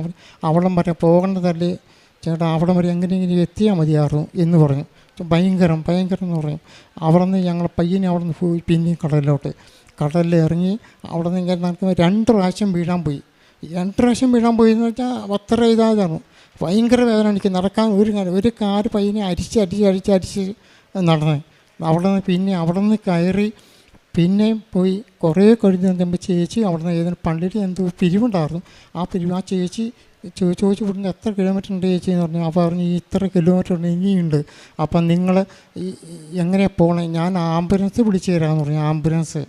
ആംബുലൻസിൽ വന്ന് ചോദിച്ചു പറഞ്ഞു, എങ്ങനെ ആംബുലൻസ് വേണ്ട, എങ്ങനെയെങ്കിലും പോകാൻ പറ്റിയെങ്കിൽ അത് നന്നായിരിക്കും. എങ്ങനെ ഈ കാര്യം വെച്ചാൽ പോകണേ ഭയങ്കര പാടാണ്, ബുദ്ധിമുട്ടാണ്. എൻ്റെ ഒരു കാലും 3 കാലിന് അത്രയും കനമെന്നുള്ളതാണല്ലോ. എന്ത് നീങ്ങില്ല, അരിച്ചാണ് നീങ്ങിക്കൊണ്ടിരുന്നത്. അവിടെ നിന്ന് അമ്മയോട് പറഞ്ഞു, അമ്മയെ ഈ പള്ളിയിലൊന്ന് എത്തിക്കണം എന്നെ, ഈ പള്ളിയിൽ എങ്ങനെയെങ്കിലും ഞാൻ എത്തിച്ചാൽ എനിക്ക് ശരിയാവുള്ളൂ, അല്ലെങ്കിൽ ശരിയാവില്ല. അന്ന് അവിടെ നിന്ന് ഒരു പ്രാർത്ഥന അവിടെ നിന്ന് ഇറങ്ങി അവിടെ നിന്ന് ഇങ്ങനെ നീ പയ്യെ അടുത്ത സ്ഥലത്ത് വന്ന് കടലിൽ നിന്ന് കയറി അവിടെ നിന്ന് ചെന്ന് കഴിഞ്ഞപ്പോൾ ഒരു പയ്യനോട് ചോദിച്ചു, അവിടെ ഈ ബിരിയാണി കൊടുക്കുന്നത് ഇനിയിപ്പം നീ 1.5 കിലോമീറ്ററാണ്, ഒരു അടിപൊളി നടക്കാൻ പറ്റാതെ എനിക്ക് 1.5 കിലോമീറ്റർ ഞാനങ്ങനെ നടക്കും. ആ ഒരു ഇതിൽ ഞാൻ നടന്ന് പള്ളി എന്ത് ചെയ്ത് കാണുന്നില്ല. ഞാൻ നടക്കുന്നതിൻ്റെ സ്പീഡ് അങ്ങനെയാണ്. എൻ്റെ കൂടെയുള്ളവരോട് ഞാൻ പറഞ്ഞു കഴിഞ്ഞാൽ അവർ ഡൗൺ ആവും. അപ്പോൾ പിന്നെ ആകെ ഉടപ്പാവും. അത് ഞാൻ പറഞ്ഞില്ല, കാല് വേനലെന്ന് പറഞ്ഞുള്ളൂ. ഇതിങ്ങനെ നടക്കാൻ ഈ കൊന്തെടുത്ത് പോക്കറ്റിൽ ഇട്ടു, അതിൻ്റെ കുരിശ് മാത്രം പുറത്തേക്ക് ഇട്ടു. ഈ കുട ചുരുക്കി ഭാര്യ അവൾ ബാഗിൽ വെച്ചു. ഒരു കയ്യിലിങ്ങനെ ഈ പേർവ് തുറക്കാതെ എൻ്റെ കണ്ണൊക്കെ നീറിട്ട് എനിക്ക് നോക്കാൻ പറ്റില്ല. ഒത്തിരി തുടച്ചു, ഭയങ്കരമായിട്ട് തുടച്ചു.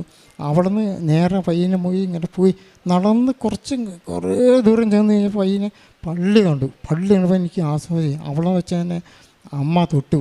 അമ്മ പയ്യനെ എന്നെ ഇങ്ങനെ പയ്യനെ പിടിച്ച് അവിടെ ഇങ്ങനെ കയറ്റുന്നുണ്ട്. പള്ളിയുടെ മുറ്റത്ത് കയറി അവിടെ നിന്ന് ഒരു പള്ളിയിൽ അവിടെ ചെന്ന് ചെരുപ്പ് ഊരാൻ മേല. ചെരുപ്പ് അവിടെ എനിക്ക് ഊരി തന്നു.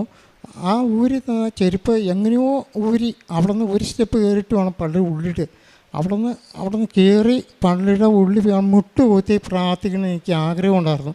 മുട്ടുകുത്തി അവിടെ നിന്ന് പ്രാർത്ഥിക്കണമെന്ന് വലിയ അതിയായ ആഗ്രഹമായിരുന്നു. അവിടെ നിന്ന് ഞാൻ പ്രാർത്ഥിച്ചു, അമ്മയെ എന്നെ പ്രത്യക്ഷ സാക്ഷിയാക്കി ഇവിടെ കൊയ്ത്തിച്ചെന്ന് അമ്മയ്ക്ക് നന്ദി പറഞ്ഞു. അതുപോലെ തന്നെ ഇവിടെ വന്നിരിക്കുന്ന അനേകായിരം മക്കളുണ്ട്. ഈ മക്കളെയൊക്കെ അവരെ സുരക്ഷിതമായിട്ട് അവരെ വീട്ടിലെത്തിക്കണമേ.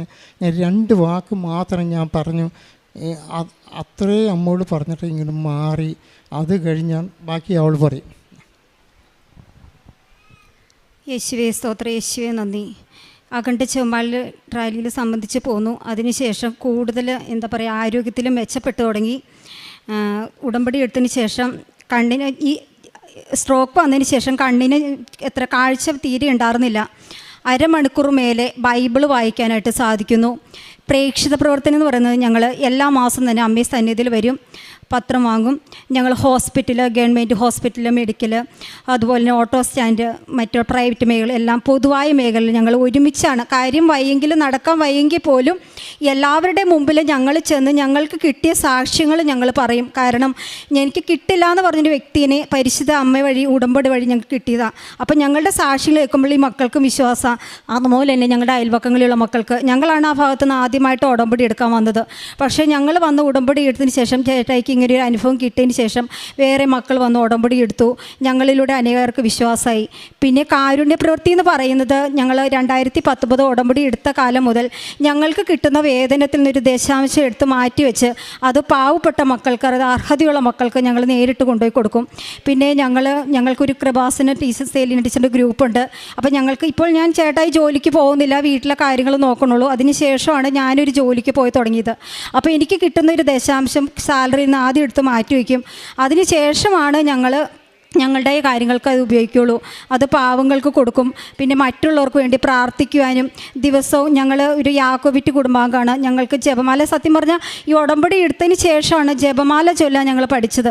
അപ്പോൾ ഞങ്ങൾ ഒരുമിച്ചിരുന്ന മക്കളായിട്ട് ജപമാല ചൊല്ലും, പ്രാർത്ഥിക്കും. എല്ലാം ഞങ്ങൾക്ക് ഞായറാഴ്ചയാണ് വിശുദ്ധ ബലിയുള്ളൂ. ഞായറാഴ്ച വിശുദ്ധ ബലി സംബന്ധിച്ച് റോസോയെ പ്രാർത്ഥന സ്വീകരിച്ച് കുർബാന സ്വീകരിക്കും. ഒത്തിരി കാരുണ്യ പ്രവൃത്തി ചെയ്യാൻ സാധിച്ചു. ഇത്രയേറെ അനുഗ്രഹങ്ങൾ തന്ന ഈശോയ്ക്കും അമ്മയ്ക്കും കോടാനുകോടി സാക്ഷ്യം പറയുവാൻ അനുഗ്രഹിച്ച എൻ്റെ ഈശോപ്പയ്ക്കും എൻ്റെ അമ്മ മാതാവിനും എൻ്റെ മോശപിതാവിനെ പോലെ ഞാൻ സ്നേഹിക്കുന്ന എൻ്റെ ജോസഫ് അച്ഛനും കോടാനുകോടി നന്ദി. എൻ്റെ പേര് ബിന്ദു.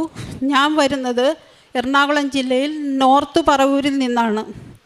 ഞാൻ ഉടമ്പടി എടുക്കാനുണ്ടായ സാഹചര്യം, ഞാനിവിടെ ഉടമ്പടി എടുത്തത് 19/10/2024 എനിക്ക് ഇവിടെ വരാനുണ്ടായ സാഹചര്യം, ഞാൻ വർക്ക് ചെയ്യുന്ന എൻ്റെ ഓഫീസിൽ എൻ്റെ കൂടെ ജോലി ചെയ്യുന്ന എൻ്റെ ഒരു കൂട്ടുകാരി ഉണ്ടായിരുന്നു. അവളാണ് ഇവിടെ ആദ്യം ഉടമ്പടി എടുത്തത്.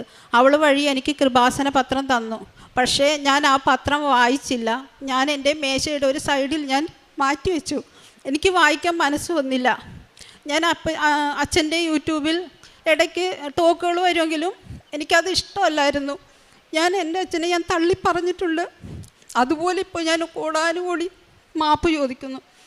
പിന്നെ എനിക്ക് അങ്ങനെ ഞാൻ ഫ്രീ ആയിരുന്നപ്പോൾ എനിക്ക് തോന്നി അത് വായിക്കണമെന്ന്. ഞാനങ്ങനെ ഓരോ സാക്ഷ്യങ്ങളും വായിച്ചു. അപ്പോഴാണ് മനസ്സിലായത് നമ്മൾ കൃപാസനത്തെക്കുറിച്ച് അറിയുന്നത് സാക്ഷ്യങ്ങളിലൂടെയാണെന്ന്. കാരണം അതിലെ സാക്ഷ്യങ്ങളെല്ലാം അനുഭവങ്ങളായിരുന്നു ഓരോരുത്തരും പങ്കുവച്ചിരുന്നത്.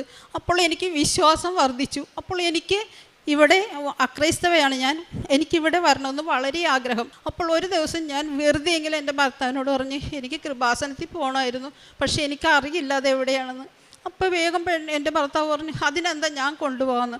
അങ്ങനെയാണ് ഞാൻ ഈ കൃപാസനത്തിൽ വന്ന് ഉടമ്പടി എടുത്തത്. അങ്ങനെ ഞാൻ ഇവിടെ വന്ന് ഉടമ്പടി എടുത്തു, നിയോഗം എഴുതി. പക്ഷേ ആ നിയോഗം എന്താണെന്ന് പോലും ഞാൻ ശ്രദ്ധിച്ചിട്ടില്ല.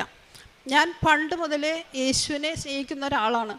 എനിക്ക് കിട്ടിയ ആദ്യ രോഗസൗഖ്യമാണ്. കാരണം എനിക്ക് ആദ്യ ഉടമ്പടിയിൽ തന്നെ എൻ്റെ ബ്രസ്റ്റിൽ എനിക്ക് തടിപ്പും ഈ കഷത്തിലും തടിപ്പ് പോലെ വന്നായിരുന്നു. അപ്പോൾ ആ തടിപ്പ് വന്നപ്പോൾ എനിക്ക് ഭയങ്കര പേടിയായി. കാരണം എൻ്റെ കൂട്ടത്തിലുള്ള ഒരു റിലേറ്റീവിന് ഇതുപോലെ വന്ന് മരണപ്പെട്ടതാണ്. അപ്പോൾ എനിക്ക് പേടിയായി. അപ്പം ഞാൻ എൻ്റെ മരുമോള് എൻ്റെ മോൻ്റെ കൂടെ ഗൾഫിലായിരുന്നു. അപ്പോൾ വന്നപ്പോൾ എന്നെ കൊണ്ടുപോയി അപ്പോൾ സർജനെ കാണിച്ചപ്പോൾ മാമോഗ്രാം ചെയ്യണമെന്ന് പറഞ്ഞു, 2 ബ്രസ്റ്റും ചെയ്യണമെന്ന് പറഞ്ഞു. അങ്ങനെ ഞാൻ 2 ബ്രസ്റ്റും മാമോഗ്രാം ചെയ്യാൻ പോകുന്നതിന് മുമ്പ് ഞാൻ തൈലം ഞാൻ പുരട്ടുമായിരുന്നു.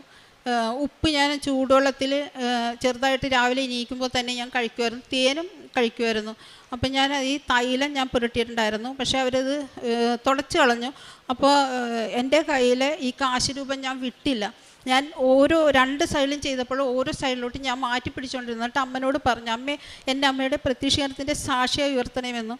അങ്ങനെ ഞാൻ താഴെ മാമോഗ്രാം ചെയ്ത് താഴെ സ്കാനിങ്ങിന് ചെന്നപ്പോൾ അവരെന്നോട് ചോദിച്ചു, എന്തിനാ സ്കാൻ ചെയ്തത്? ഞാൻ പറഞ്ഞു, ഇതുപോലെ സർജൻ പറഞ്ഞിട്ടാണെന്ന് പറഞ്ഞു. നിങ്ങൾക്ക് ഒരു കുഴപ്പവുമില്ല, അതെന്തോ കൊഴുപ്പിൻ്റെ ആയിരുന്നെന്ന് പറഞ്ഞു. അതുപോലെ തന്നെ അതിന് മുന്നേ വർഷങ്ങളായിട്ട് എൻ്റെ വയറ്റിൽ മുഴകൾ ഉണ്ടായിരുന്നു. ഓരോ സ്കാൻ കഴിയുമ്പോഴും ഫോളോ അപ്പ് ചെയ്യണമെന്ന് പറയുമായിരുന്നു. അപ്പോൾ എൻ്റെ വയറ് വല്ലാതെ വീർത്തിരിക്കുമായിരുന്നു. അപ്പോൾ ഈ സമയത്ത് എൻ്റെ ഈ മാമോഗ്രാം ചെയ്യുന്ന സമയത്ത് തന്നെ ഞാൻ ആ സ്കാൻ റിസൾട്ട് കാണിച്ചപ്പോൾ സർജനോട് പറഞ്ഞു, എൻ്റെ വയറ്റിൽ ഇതുപോലെ ഉണ്ട്. അപ്പോൾ ഡോക്ടർ എന്നെ നോക്കിയിട്ട് പറഞ്ഞു, നിങ്ങൾക്ക് വയറ്റിൽ ഒരു കുഴപ്പവുമില്ല, മുഴകളൊന്നുമില്ല, ഇത് താനെ പോകുന്ന മുഴകളാണ്. പക്ഷേ അത്രയും ഉടമ്പടിക്ക് മുന്നേ ഒരു ഡോക്ടർമാർ എന്നോട് അങ്ങനെ പറഞ്ഞിട്ടില്ല. ഇന്ന് വരെ ഞാൻ പിന്നെ അതിന് ഫോളോ അപ്പും ചെയ്തിട്ടില്ല. എൻ്റെ വയറ് മറ്റേത് ഇങ്ങനെ എനിക്ക് സാരിയെ കൊടുക്കാൻ നാണമായിരുന്നു, ഇത്രയും വീർത്തിരുന്നായിരുന്നു. ഇപ്പോൾ എൻ്റെ വയറ് സാധാരണ രീതിയിലുള്ളതാണ്. പിന്നെ അതുപോലെ തന്നെ പിന്നെ എനിക്ക് കിട്ടിയത് അനുഗ്രഹം എന്ന് വെച്ചാൽ എന്നെയും എൻ്റെ ഭർത്താവിനും വലിയൊരു അപകടത്തിൽ നിന്നാണ് രക്ഷിച്ചത്. ഞാനും ഭർത്താവും കലൂരാണ് വർക്ക് ചെയ്യുന്നത്. അപ്പോൾ ഒന്നിച്ചാണ് ഞങ്ങൾ തിരിച്ചു പോരുന്നത്. ഞങ്ങൾ കണ്ടെയ്നർ വഴിയാണ് വരുന്നത്. അപ്പോൾ ഇലക്ട്രിക് സ്കൂട്ടറാണ്. ഞങ്ങൾ ബോൾഗാട്ടിൽ നിന്ന് 2-ാം പാലം കയറിയപ്പോൾ വലിയൊരു കണ്ടെയ്നർ. അപ്പോൾ ഞങ്ങൾ ചേട്ടനപ്പോൾ ഓവർടേക്ക് ചെയ്യാൻ വേണ്ടി, പുറകെ കാറുകൾ വരുന്നുണ്ട്, ഓവർടേക്ക് ചെയ്യാൻ വേണ്ടി കയറിയതാണ്. പക്ഷേ നടുക്കെത്തിയപ്പോഴത്തേക്കും ബെൽറ്റ് പൊട്ടിപ്പോയി. ആദ്യത്തെ അനുഭവമാണ്. അപ്പം ഞങ്ങൾക്ക് അറിയില്ല, പെട്ടെന്ന് സ്റ്റക്കായി വണ്ടി. ചേട്ടന് അങ്ങോട്ടും ഇങ്ങോട്ടും ഉരുട്ടാൻ പറ്റുന്നില്ല, പുറകെ നിന്ന് കാറുകൾ വരുന്നു. പക്ഷേ ആ ഒരനുഭവം എനിക്ക് മറക്കാൻ പറ്റില്ല. ഒരു അപകടം കൂടാതെ എൻ്റെ ഹസ്ബൻഡിന് ആ വണ്ടി സൈഡിലോട്ട് ഒതുക്കാൻ പറ്റി. പിന്നെ 5-8 കിലോമീറ്റർ വേണം മഞ്ഞുമക്കവലിലെത്താൻ. ഞാനപ്പോൾ ഭയങ്കര വിഷമിച്ചു. മഴയും പൊടിയുന്നു. അവിടെ നിന്ന് നമുക്ക് വണ്ടി വെക്കാനുള്ള സൈഡില്ല. അവിടെ ഉള്ള ആൾക്കാർക്ക് അറിയാൻ പറ്റും. അപ്പം ഞാൻ പ്രാർത്ഥിച്ചു, എൻ്റെ അമ്മേ, ഞാൻ കരഞ്ഞു. എൻ്റെ കണ്ണിൽ നിന്ന് കണ്ണീര് വന്ന് ഒഴുകിക്കൊണ്ടിരിക്കും. ഞാൻ പറഞ്ഞു, അമ്മേ, ഞാൻ ഉടമ്പടിയിലല്ലേ അമ്മേ. എന്നിട്ട് അത് പറഞ്ഞ് ഞാനിങ്ങനെ നടന്നു. പക്ഷേ വിശ്വസിക്കാൻ പറ്റില്ല. എൻ്റെ ഭർത്താവിന് ഇപ്പോഴും വിശ്വാസമല്ല. വിശ്വസിക്കാൻ ഭർത്താവ് അതൊരു അത്ഭുതമാണെന്ന് പറയും. കാരണം 1/2 മണിക്കൂർ ഞങ്ങൾ മഞ്ഞമ്മക്കവലിൽ ആ വണ്ടി ഉന്തിക്കൊണ്ട്, എത്ര പാലമുണ്ടെന്ന് നിങ്ങൾക്കൊക്കെ അറിയാം, അതിൽ ഓടിച്ചു പോയാൽ ഒരു ബുദ്ധിമുട്ടും കൂടാതെ, ഒരു ടെൻഷനും കൂടാതെ ഞങ്ങൾ അവിടെ എത്തിച്ചേർന്നത്. ആ വണ്ടി കൊണ്ടുപോയി വെക്കാൻ ചെന്നപ്പോഴും ഞാൻ പെട്ടെന്ന് ആ വീടിൻ്റെ അകത്തോട്ട് നോക്കിയപ്പോൾ വലിയൊരു മാതാവിൻ്റെ ഒരു ഫോട്ടോ. ഞാനപ്പോൾ പറഞ്ഞ്, സജി, നമ്മൾ മാതാവിൻ്റെ അടുക്ക മാതാവാണിട്ട് നമ്മളെ കൊണ്ടുവന്ന. ഒരാഴ്ച വണ്ടി അവിടെ വെച്ചിട്ടാണ് ഞങ്ങളത് എടുത്തത്. അതുപോലെ തന്നെ പിന്നെയുള്ള രോഗസൗഖ്യം, എൻ്റെ ബ്ലഡ് പ്രഷർ 3 വർഷമായിട്ട് ഞാൻ 50 mg ഗുളികയാണ് ഞാൻ കഴിച്ചുകൊണ്ടിരിക്കുന്നത്. ഞാനൊരു സാക്ഷ്യത്തിൽ കേട്ടു, ഒരു ചേട്ടൻ പറയണ കേട്ടു, ഇതുപോലെ എനിക്ക് ബ്ലഡ് പ്രഷർ ഉണ്ടായിരുന്നു, ഭയങ്കര ഹൈ ആയിരുന്നു. അപ്പോൾ ഞാൻ അമ്മനോട് പ്രാർത്ഥിച്ചതിൻ്റെ ഫലമായി, ഉടമ്പടി തൈലമൊക്കെ ഉപയോഗിച്ചതിൻ്റെ ഫലമായി മാറിയെന്ന്. അപ്പം ഞാനും പറഞ്ഞു, അമ്മേ, ആ ചേട്ടന് മാറ്റിയത് കൂട്ട് തന്നെ എൻ്റെ പ്രഷർ മാറ്റണേ. 50 mg ഗുളികയും കൊളസ്ട്രോളിൻ്റെ ഗുളികയും ഞാൻ കഴിക്കുന്നുണ്ട് അമ്മേ. എനിക്ക് ഭയങ്കര ബുദ്ധിമുട്ടാണ്.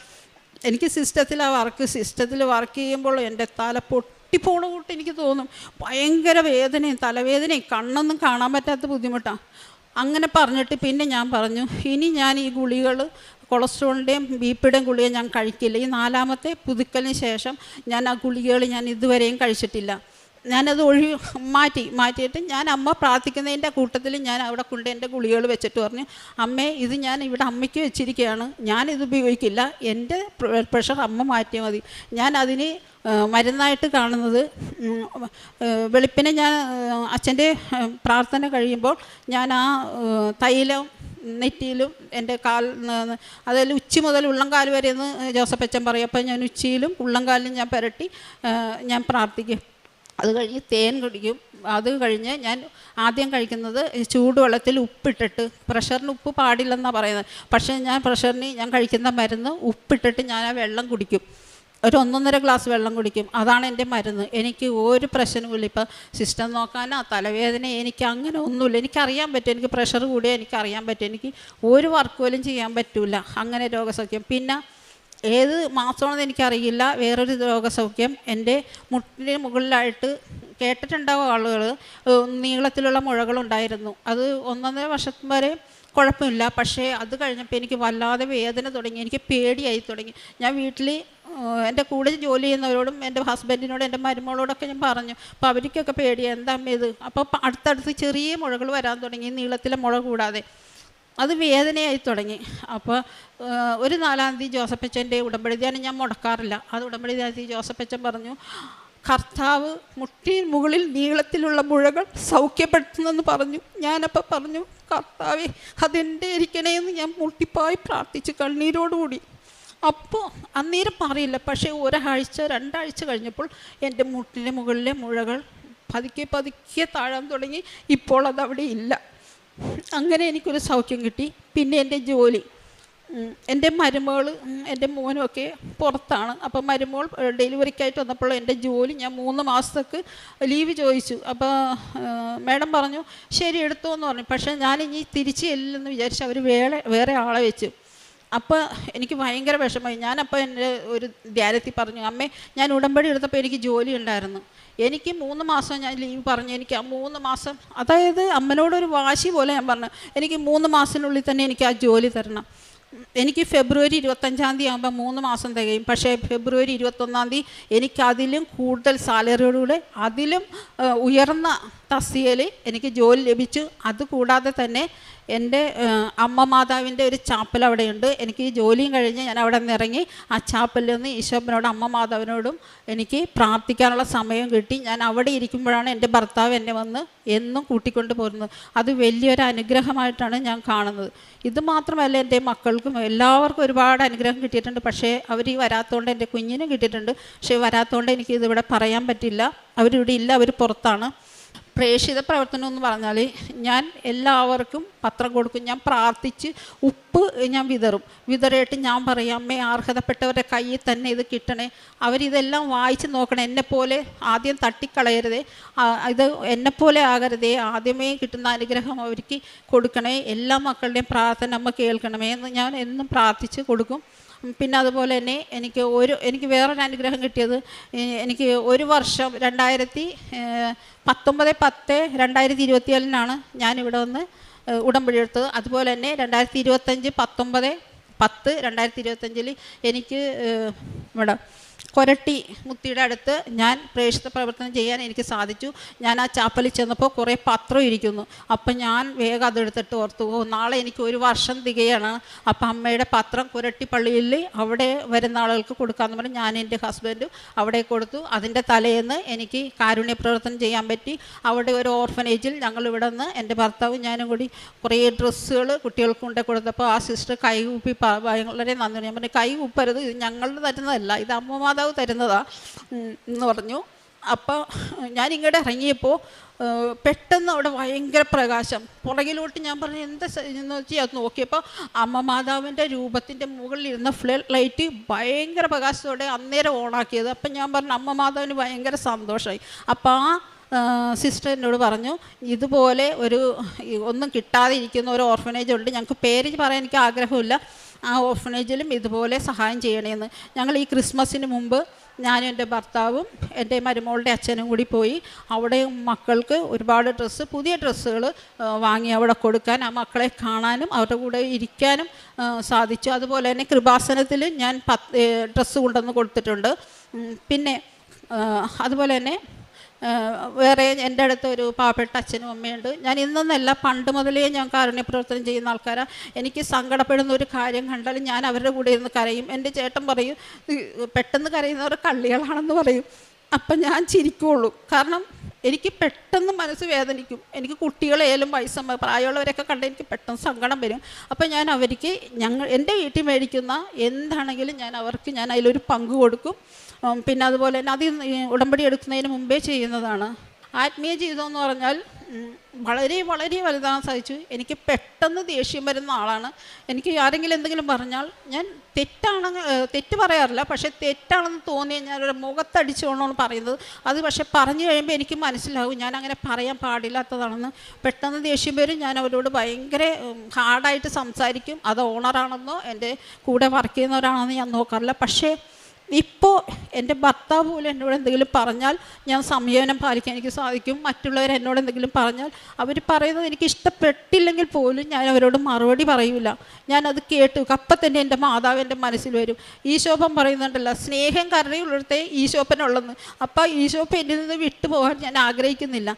സ്നേഹവും കരുണയുമാണ് ഈശോപ്പന് ഏറ്റവും ഇഷ്ടം. അപ്പം അത് എൻ്റെ ജീവിതത്തിൽ ഇനിയുള്ള കാലം മുഴുവൻ ഉടമ്പടിയിൽ തന്നെ ജീവിക്കാനാണ് ആഗ്രഹം. അച്ഛൻ്റെ വെളുപ്പിനുള്ള ടോക്ക് കഴിഞ്ഞാൽ ഞാൻ ഒരു 3/4 മണിക്കൂർ അത് കഴിഞ്ഞ് ദിവസം ഉള്ള ദിന പ്രാർത്ഥനകൾ, രാവിലത്തെ പ്രാർത്ഥന, അങ്ങനെ ഒരുപാട് പ്രാർത്ഥന കഴിഞ്ഞാണ് ഞാൻ അടുക്കളയിലോട്ട് കയറുന്നത്. വൈകിട്ടും അച്ഛൻ്റെ ടോക്ക് കഴിഞ്ഞാൽ രാത്രി ജപം, ബൈബിൾ വായന, ജപമാല വായന. ഞാൻ ക്രൈസ്തവരാണെങ്കിലും എനിക്ക് അതൊക്കെ വളരെ സന്തോഷം. എനിക്ക് പിന്നെ ഞാൻ ജോലിക്ക് ഇറങ്ങുമ്പോൾ ഞാൻ സംരക്ഷണ പ്രാർത്ഥന, പിന്നെ വിശ്വാസപ്രമാണം, സ്വർഗസ്നേഹിത, നന്മ നിറഞ്ഞറിയാം, ഇത് തന്നെ ഞാൻ ചൊല്ലിക്കൊണ്ട് പോകും. ഇത് എനിക്കറിയില്ല എവിടെ നിന്നാണ് എന്നെ ഓർമ്മപ്പെടുത്തണതെന്ന്. എനിക്ക് ഇറങ്ങിക്കഴിയുമ്പോൾ അപ്പോൾ ഓർമ്മ വരും. അപ്പം തന്നെ ഞാനിത് പ്രാർത്ഥിക്കും. ആത്മീയമായിട്ട് എനിക്ക് ഒരുപാട് വളരാൻ സാധിച്ചു. എൻ്റെ സ്വഭാവത്തിൽ മാറ്റം വരാൻ സാധിച്ചു. മറ്റുള്ളവരോട് സ്നേഹത്തോടെ പെരുമാറാൻ സാധിച്ചു. ബൈബിളുണ്ട് എനിക്ക് ജോലി കിട്ടിയ ഒരു വലിയൊരു കാര്യം പറയാൻ മറന്നുപോയി. എൻ്റെ ജോലി നഷ്ടപ്പെട്ടപ്പോൾ ഞാൻ വളരെ വിഷമിച്ചായിരുന്നു. അപ്പോൾ ബൈബിളിൽ ഞാൻ പറയും എന്നോട് സംസാരിക്കണമെന്ന് പറഞ്ഞ് ബൈബിൾ തുറക്കും. അപ്പം ഞാനന്ന് ബൈബിൾ തുറന്നപ്പോൾ അതിൽ കണ്ട എനിക്കൊരു ചേച്ചി എന്ന ബൈബിളാണ് പണ്ട്. അപ്പോൾ എൻ്റെ യേശുവിനുള്ള വിശ്വാസം കൊണ്ട് അപ്പോൾ അതിൽ വായിച്ചപ്പോൾ അതിൽ 2002 ഒരു റെസീറ്റ് ഇരിക്കുന്നു. അപ്പം ഞാൻ നോക്കിയപ്പോൾ ഞാൻ ജോലി ചെയ്യുന്ന അടുത്ത ലിറ്റിൽ ഫ്ലവർ ചർച്ചിലെ ബൈബിളാണ് ഈ റെസീറ്റ്. അപ്പം ഞാൻ പെട്ടെന്ന് എൻ്റെ മനസ്സിൽ ഞാൻ പറയുന്നത് അറിയാതെ, അമ്മേ ഇത് ലിറ്റിൽ ഫ്ലവർ ചർച്ച്, എനിക്ക് അമ്മ അവിടെയാണ് ജോലി തരാൻ പോകണം, പക്ഷേ ഇനി ഒരു സ്ഥാപനം അവിടെ ഇല്ലല്ലോ അമ്മേ, പിന്നെ എനിക്ക് എങ്ങനെ അമ്മ ജോലി തരുമെന്ന് ഞാൻ പറഞ്ഞു. പക്ഷേ ആ 21 അതിന് ഒരു 18-ാം തീയതി ഞാൻ ഇത് 5 മിനിറ്റുള്ള ഈ ധ്യാനത്തിൻ്റെ ഇടയ്ക്ക് പറഞ്ഞു എനിക്ക് 5 മിനിറ്റുള്ള ഈ വചനം കഴിഞ്ഞതിന് മുമ്പ് തന്നെ എനിക്ക് മറുപടി അമ്മ തന്നെന്ന് പറഞ്ഞപ്പോൾ ആ ധ്യാനത്തിൻ്റെ ഒരു 5 മിനിറ്റ് പോലും ആയില്ല, എനിക്കൊരു കോള് വന്നു. ഞാൻ എഴുതി വെച്ചൊരു പേരുണ്ട്, പേര് പറയാൻ ആഗ്രഹിക്കുന്നില്ല, പക്ഷേ ആ പേരിനോട് സാമ്യമുള്ള ഒരു പേര് വലിയൊരു സ്ഥാപനം 10-35 വർഷമായിട്ടുള്ള സ്ഥാപനത്തിൽ നിന്ന് എന്നെ വിളിച്ചത്, ഇൻ്റർവ്യൂവിൽ അറ്റൻഡ് ചെയ്തത്. അപ്പോൾ എനിക്ക് അത്ഭുതമായിട്ട് തോന്നിയത് ആ 16-ാം തീയതി, എനിക്ക് 21-ാം തീയതിയാണ് ഞാൻ അവിടെ ജോലി കയറുന്നത്. ആ 16-ാം തീയതി ഞാൻ ജോലി ചെയ്യുന്ന സ്ഥാപനത്തിൻ്റെ അടുത്ത്, ലിറ്റിൽ ഫ്ലവർ ചർച്ചിൻ്റെ അടുത്ത് പുതിയതായിട്ടൊരു സ്ഥാപനം തുടങ്ങി. 21-ാം തീയതി ഞാൻ അവിടെ ജോയിൻ ചെയ്തു. അമ്മയുടെ ഏറ്റവും വലിയ അത്ഭുതമാണെന്ന് ഞാനിത് പറയുള്ളൂ. കാരണം നിങ്ങളെന്നെ ഒന്ന് ആലോചിച്ച് നോക്കിയേ, ഞാൻ അത്രയും 3 മാസമേ ഉള്ളൂ ഞാൻ അവിടെ നിന്ന് പോന്നിട്ട്, പക്ഷേ അവിടെ അങ്ങനെ ഒരു സ്ഥാപനം ഉയരുന്നത് പോലും എനിക്കറിയാൻ പാടില്ലായിരുന്നു. അവിടെ നിന്ന് അങ്ങോട്ട് തിരിഞ്ഞ് നടക്കുന്നിടത്ത് എനിക്ക് അമ്മയുടെ അടുത്ത്, ആ ജോലി സ്ഥലത്തടുത്ത് അമ്മയുടെ ചാപ്പലും തന്ന് എനിക്ക് എന്നും അമ്മയുടെ പ്രാർത്ഥിക്കാനും ഈശോപ്പനോടും പ്രാർത്ഥിക്കാനും കൃപ തന്ന് എനിക്കറിയാം. എനിക്ക് ഒരുപാട് ദൈവാനുഗ്രഹങ്ങൾ എനിക്ക് കിട്ടിയിട്ടുണ്ട്. ഞാൻ മനസ്സുരുകി കരഞ്ഞ് പ്രാർത്ഥിച്ചപ്പോൾ എനിക്ക് പറഞ്ഞ് വിശ്വസിക്കുന്ന അറിയില്ല. ഞങ്ങൾ വില്ലകളിലാണ് താമസിക്കണം. അപ്പം ഞങ്ങളുടെ വില്ലകളിൽ ആരും പ്രാവിനെ വളർത്തുന്നില്ല. അപ്പം ഞാനിങ്ങനെ കണ്ണീരോടെ ഇങ്ങനെ കുമ്പിട്ടിരുന്ന് വിളക്ക് വെച്ചിട്ട് ഞാനിങ്ങനെ ഭയങ്കര ചെറുകടി ശബ്ദം. അപ്പം ഞാൻ പെട്ടെന്ന് ഇങ്ങനെ തലപൊക്കി നോക്കിയപ്പോൾ എൻ്റെ നേരെ ഓപ്പോസിറ്റുള്ള വീടിൻ്റെ മുകളിൽ 3 പ്രാവുകൾ, ഒരു ചെറിയ പ്രാവും വേറെ 2 പ്രാവും, അതെന്നെ ഇങ്ങനെ നോക്കിയിട്ട് പെട്ടെന്ന് തന്നെ ഭയങ്കര ചെറിയ ശബ്ദത്തിൽ പറന്നുപോയി. അപ്പോൾ എൻ്റെ പെട്ടെന്ന് മനസ്സിൽ വന്നത്, ഞാനിങ്ങനെ പറഞ്ഞു, എൻ്റെ ഔസേ പിതാവും എൻ്റെ മാതാവും എൻ്റെ ഈശോപ്പയും എൻ്റെ അടുത്ത് വന്നതാണ്. ഞാനതെല്ലാവരോടും പറഞ്ഞായിരുന്നു. പിന്നെ ഇതുപോലെ ഒരുപാട് അനുഗ്രഹങ്ങൾ എനിക്ക് തന്നിട്ടുണ്ട്. അത് ചെറുതും അതിവിടെ പറയാനായിട്ട് സമയപരിധി മൂലം ഞാൻ പറയുന്നില്ല. നിങ്ങളോട് ഓരോരുത്തരോടും എനിക്ക് പറയാനുള്ളത്, അമ്മയെ മനസ്സുരുകി വിളിച്ചാൽ നമ്മുടെ മുന്നിൽ പ്രത്യക്ഷപ്പെടുന്ന ഒരു അമ്മയെയാണ് നമുക്ക് ജോസഫച്ചൻ തന്നിരിക്കുന്നത്. ജോസഫച്ചൻ്റെ 40 വർഷത്തെ പുരോഹിത ജീവിതത്തിൽ നമുക്ക് തന്ന ഏറ്റവും വലിയ പുണ്യമാണ് നമ്മുടെ ജീവനുള്ള അമ്മ. എനിക്ക് ഒരുപാട് അത്ഭുതങ്ങൾ തന്നിട്ടുണ്ട്. പക്ഷേ ആ അത്ഭുതങ്ങളൊന്നും ഇവിടെ ഇപ്പോൾ പ്രസക്തമല്ല. കാരണം അതിലും വലിയ അത്ഭുതങ്ങളാണ് ഇവിടെ നടന്നുകൊണ്ടിരിക്കുന്നത്. അതുകൊണ്ട് ഇത്രയും അനുഗ്രഹങ്ങൾ തന്ന ഇനിയും എനിക്ക് ഈ ഉടമ്പടിയിൽ തന്നെ ജീവിക്കാനാണ് ആഗ്രഹം. ഇത്രയും അനുഗ്രഹങ്ങൾ തന്ന എൻ്റെ അമ്മ മാതാവിനും എൻ്റെ ഈശോപ്പിക്കും എൻ്റെ മോശപിതാവിനെ പോലെ ഞാൻ സ്നേഹിക്കുന്ന എൻ്റെ ജോസഫ് അച്ഛനും കോടാനുകോടി നന്ദി.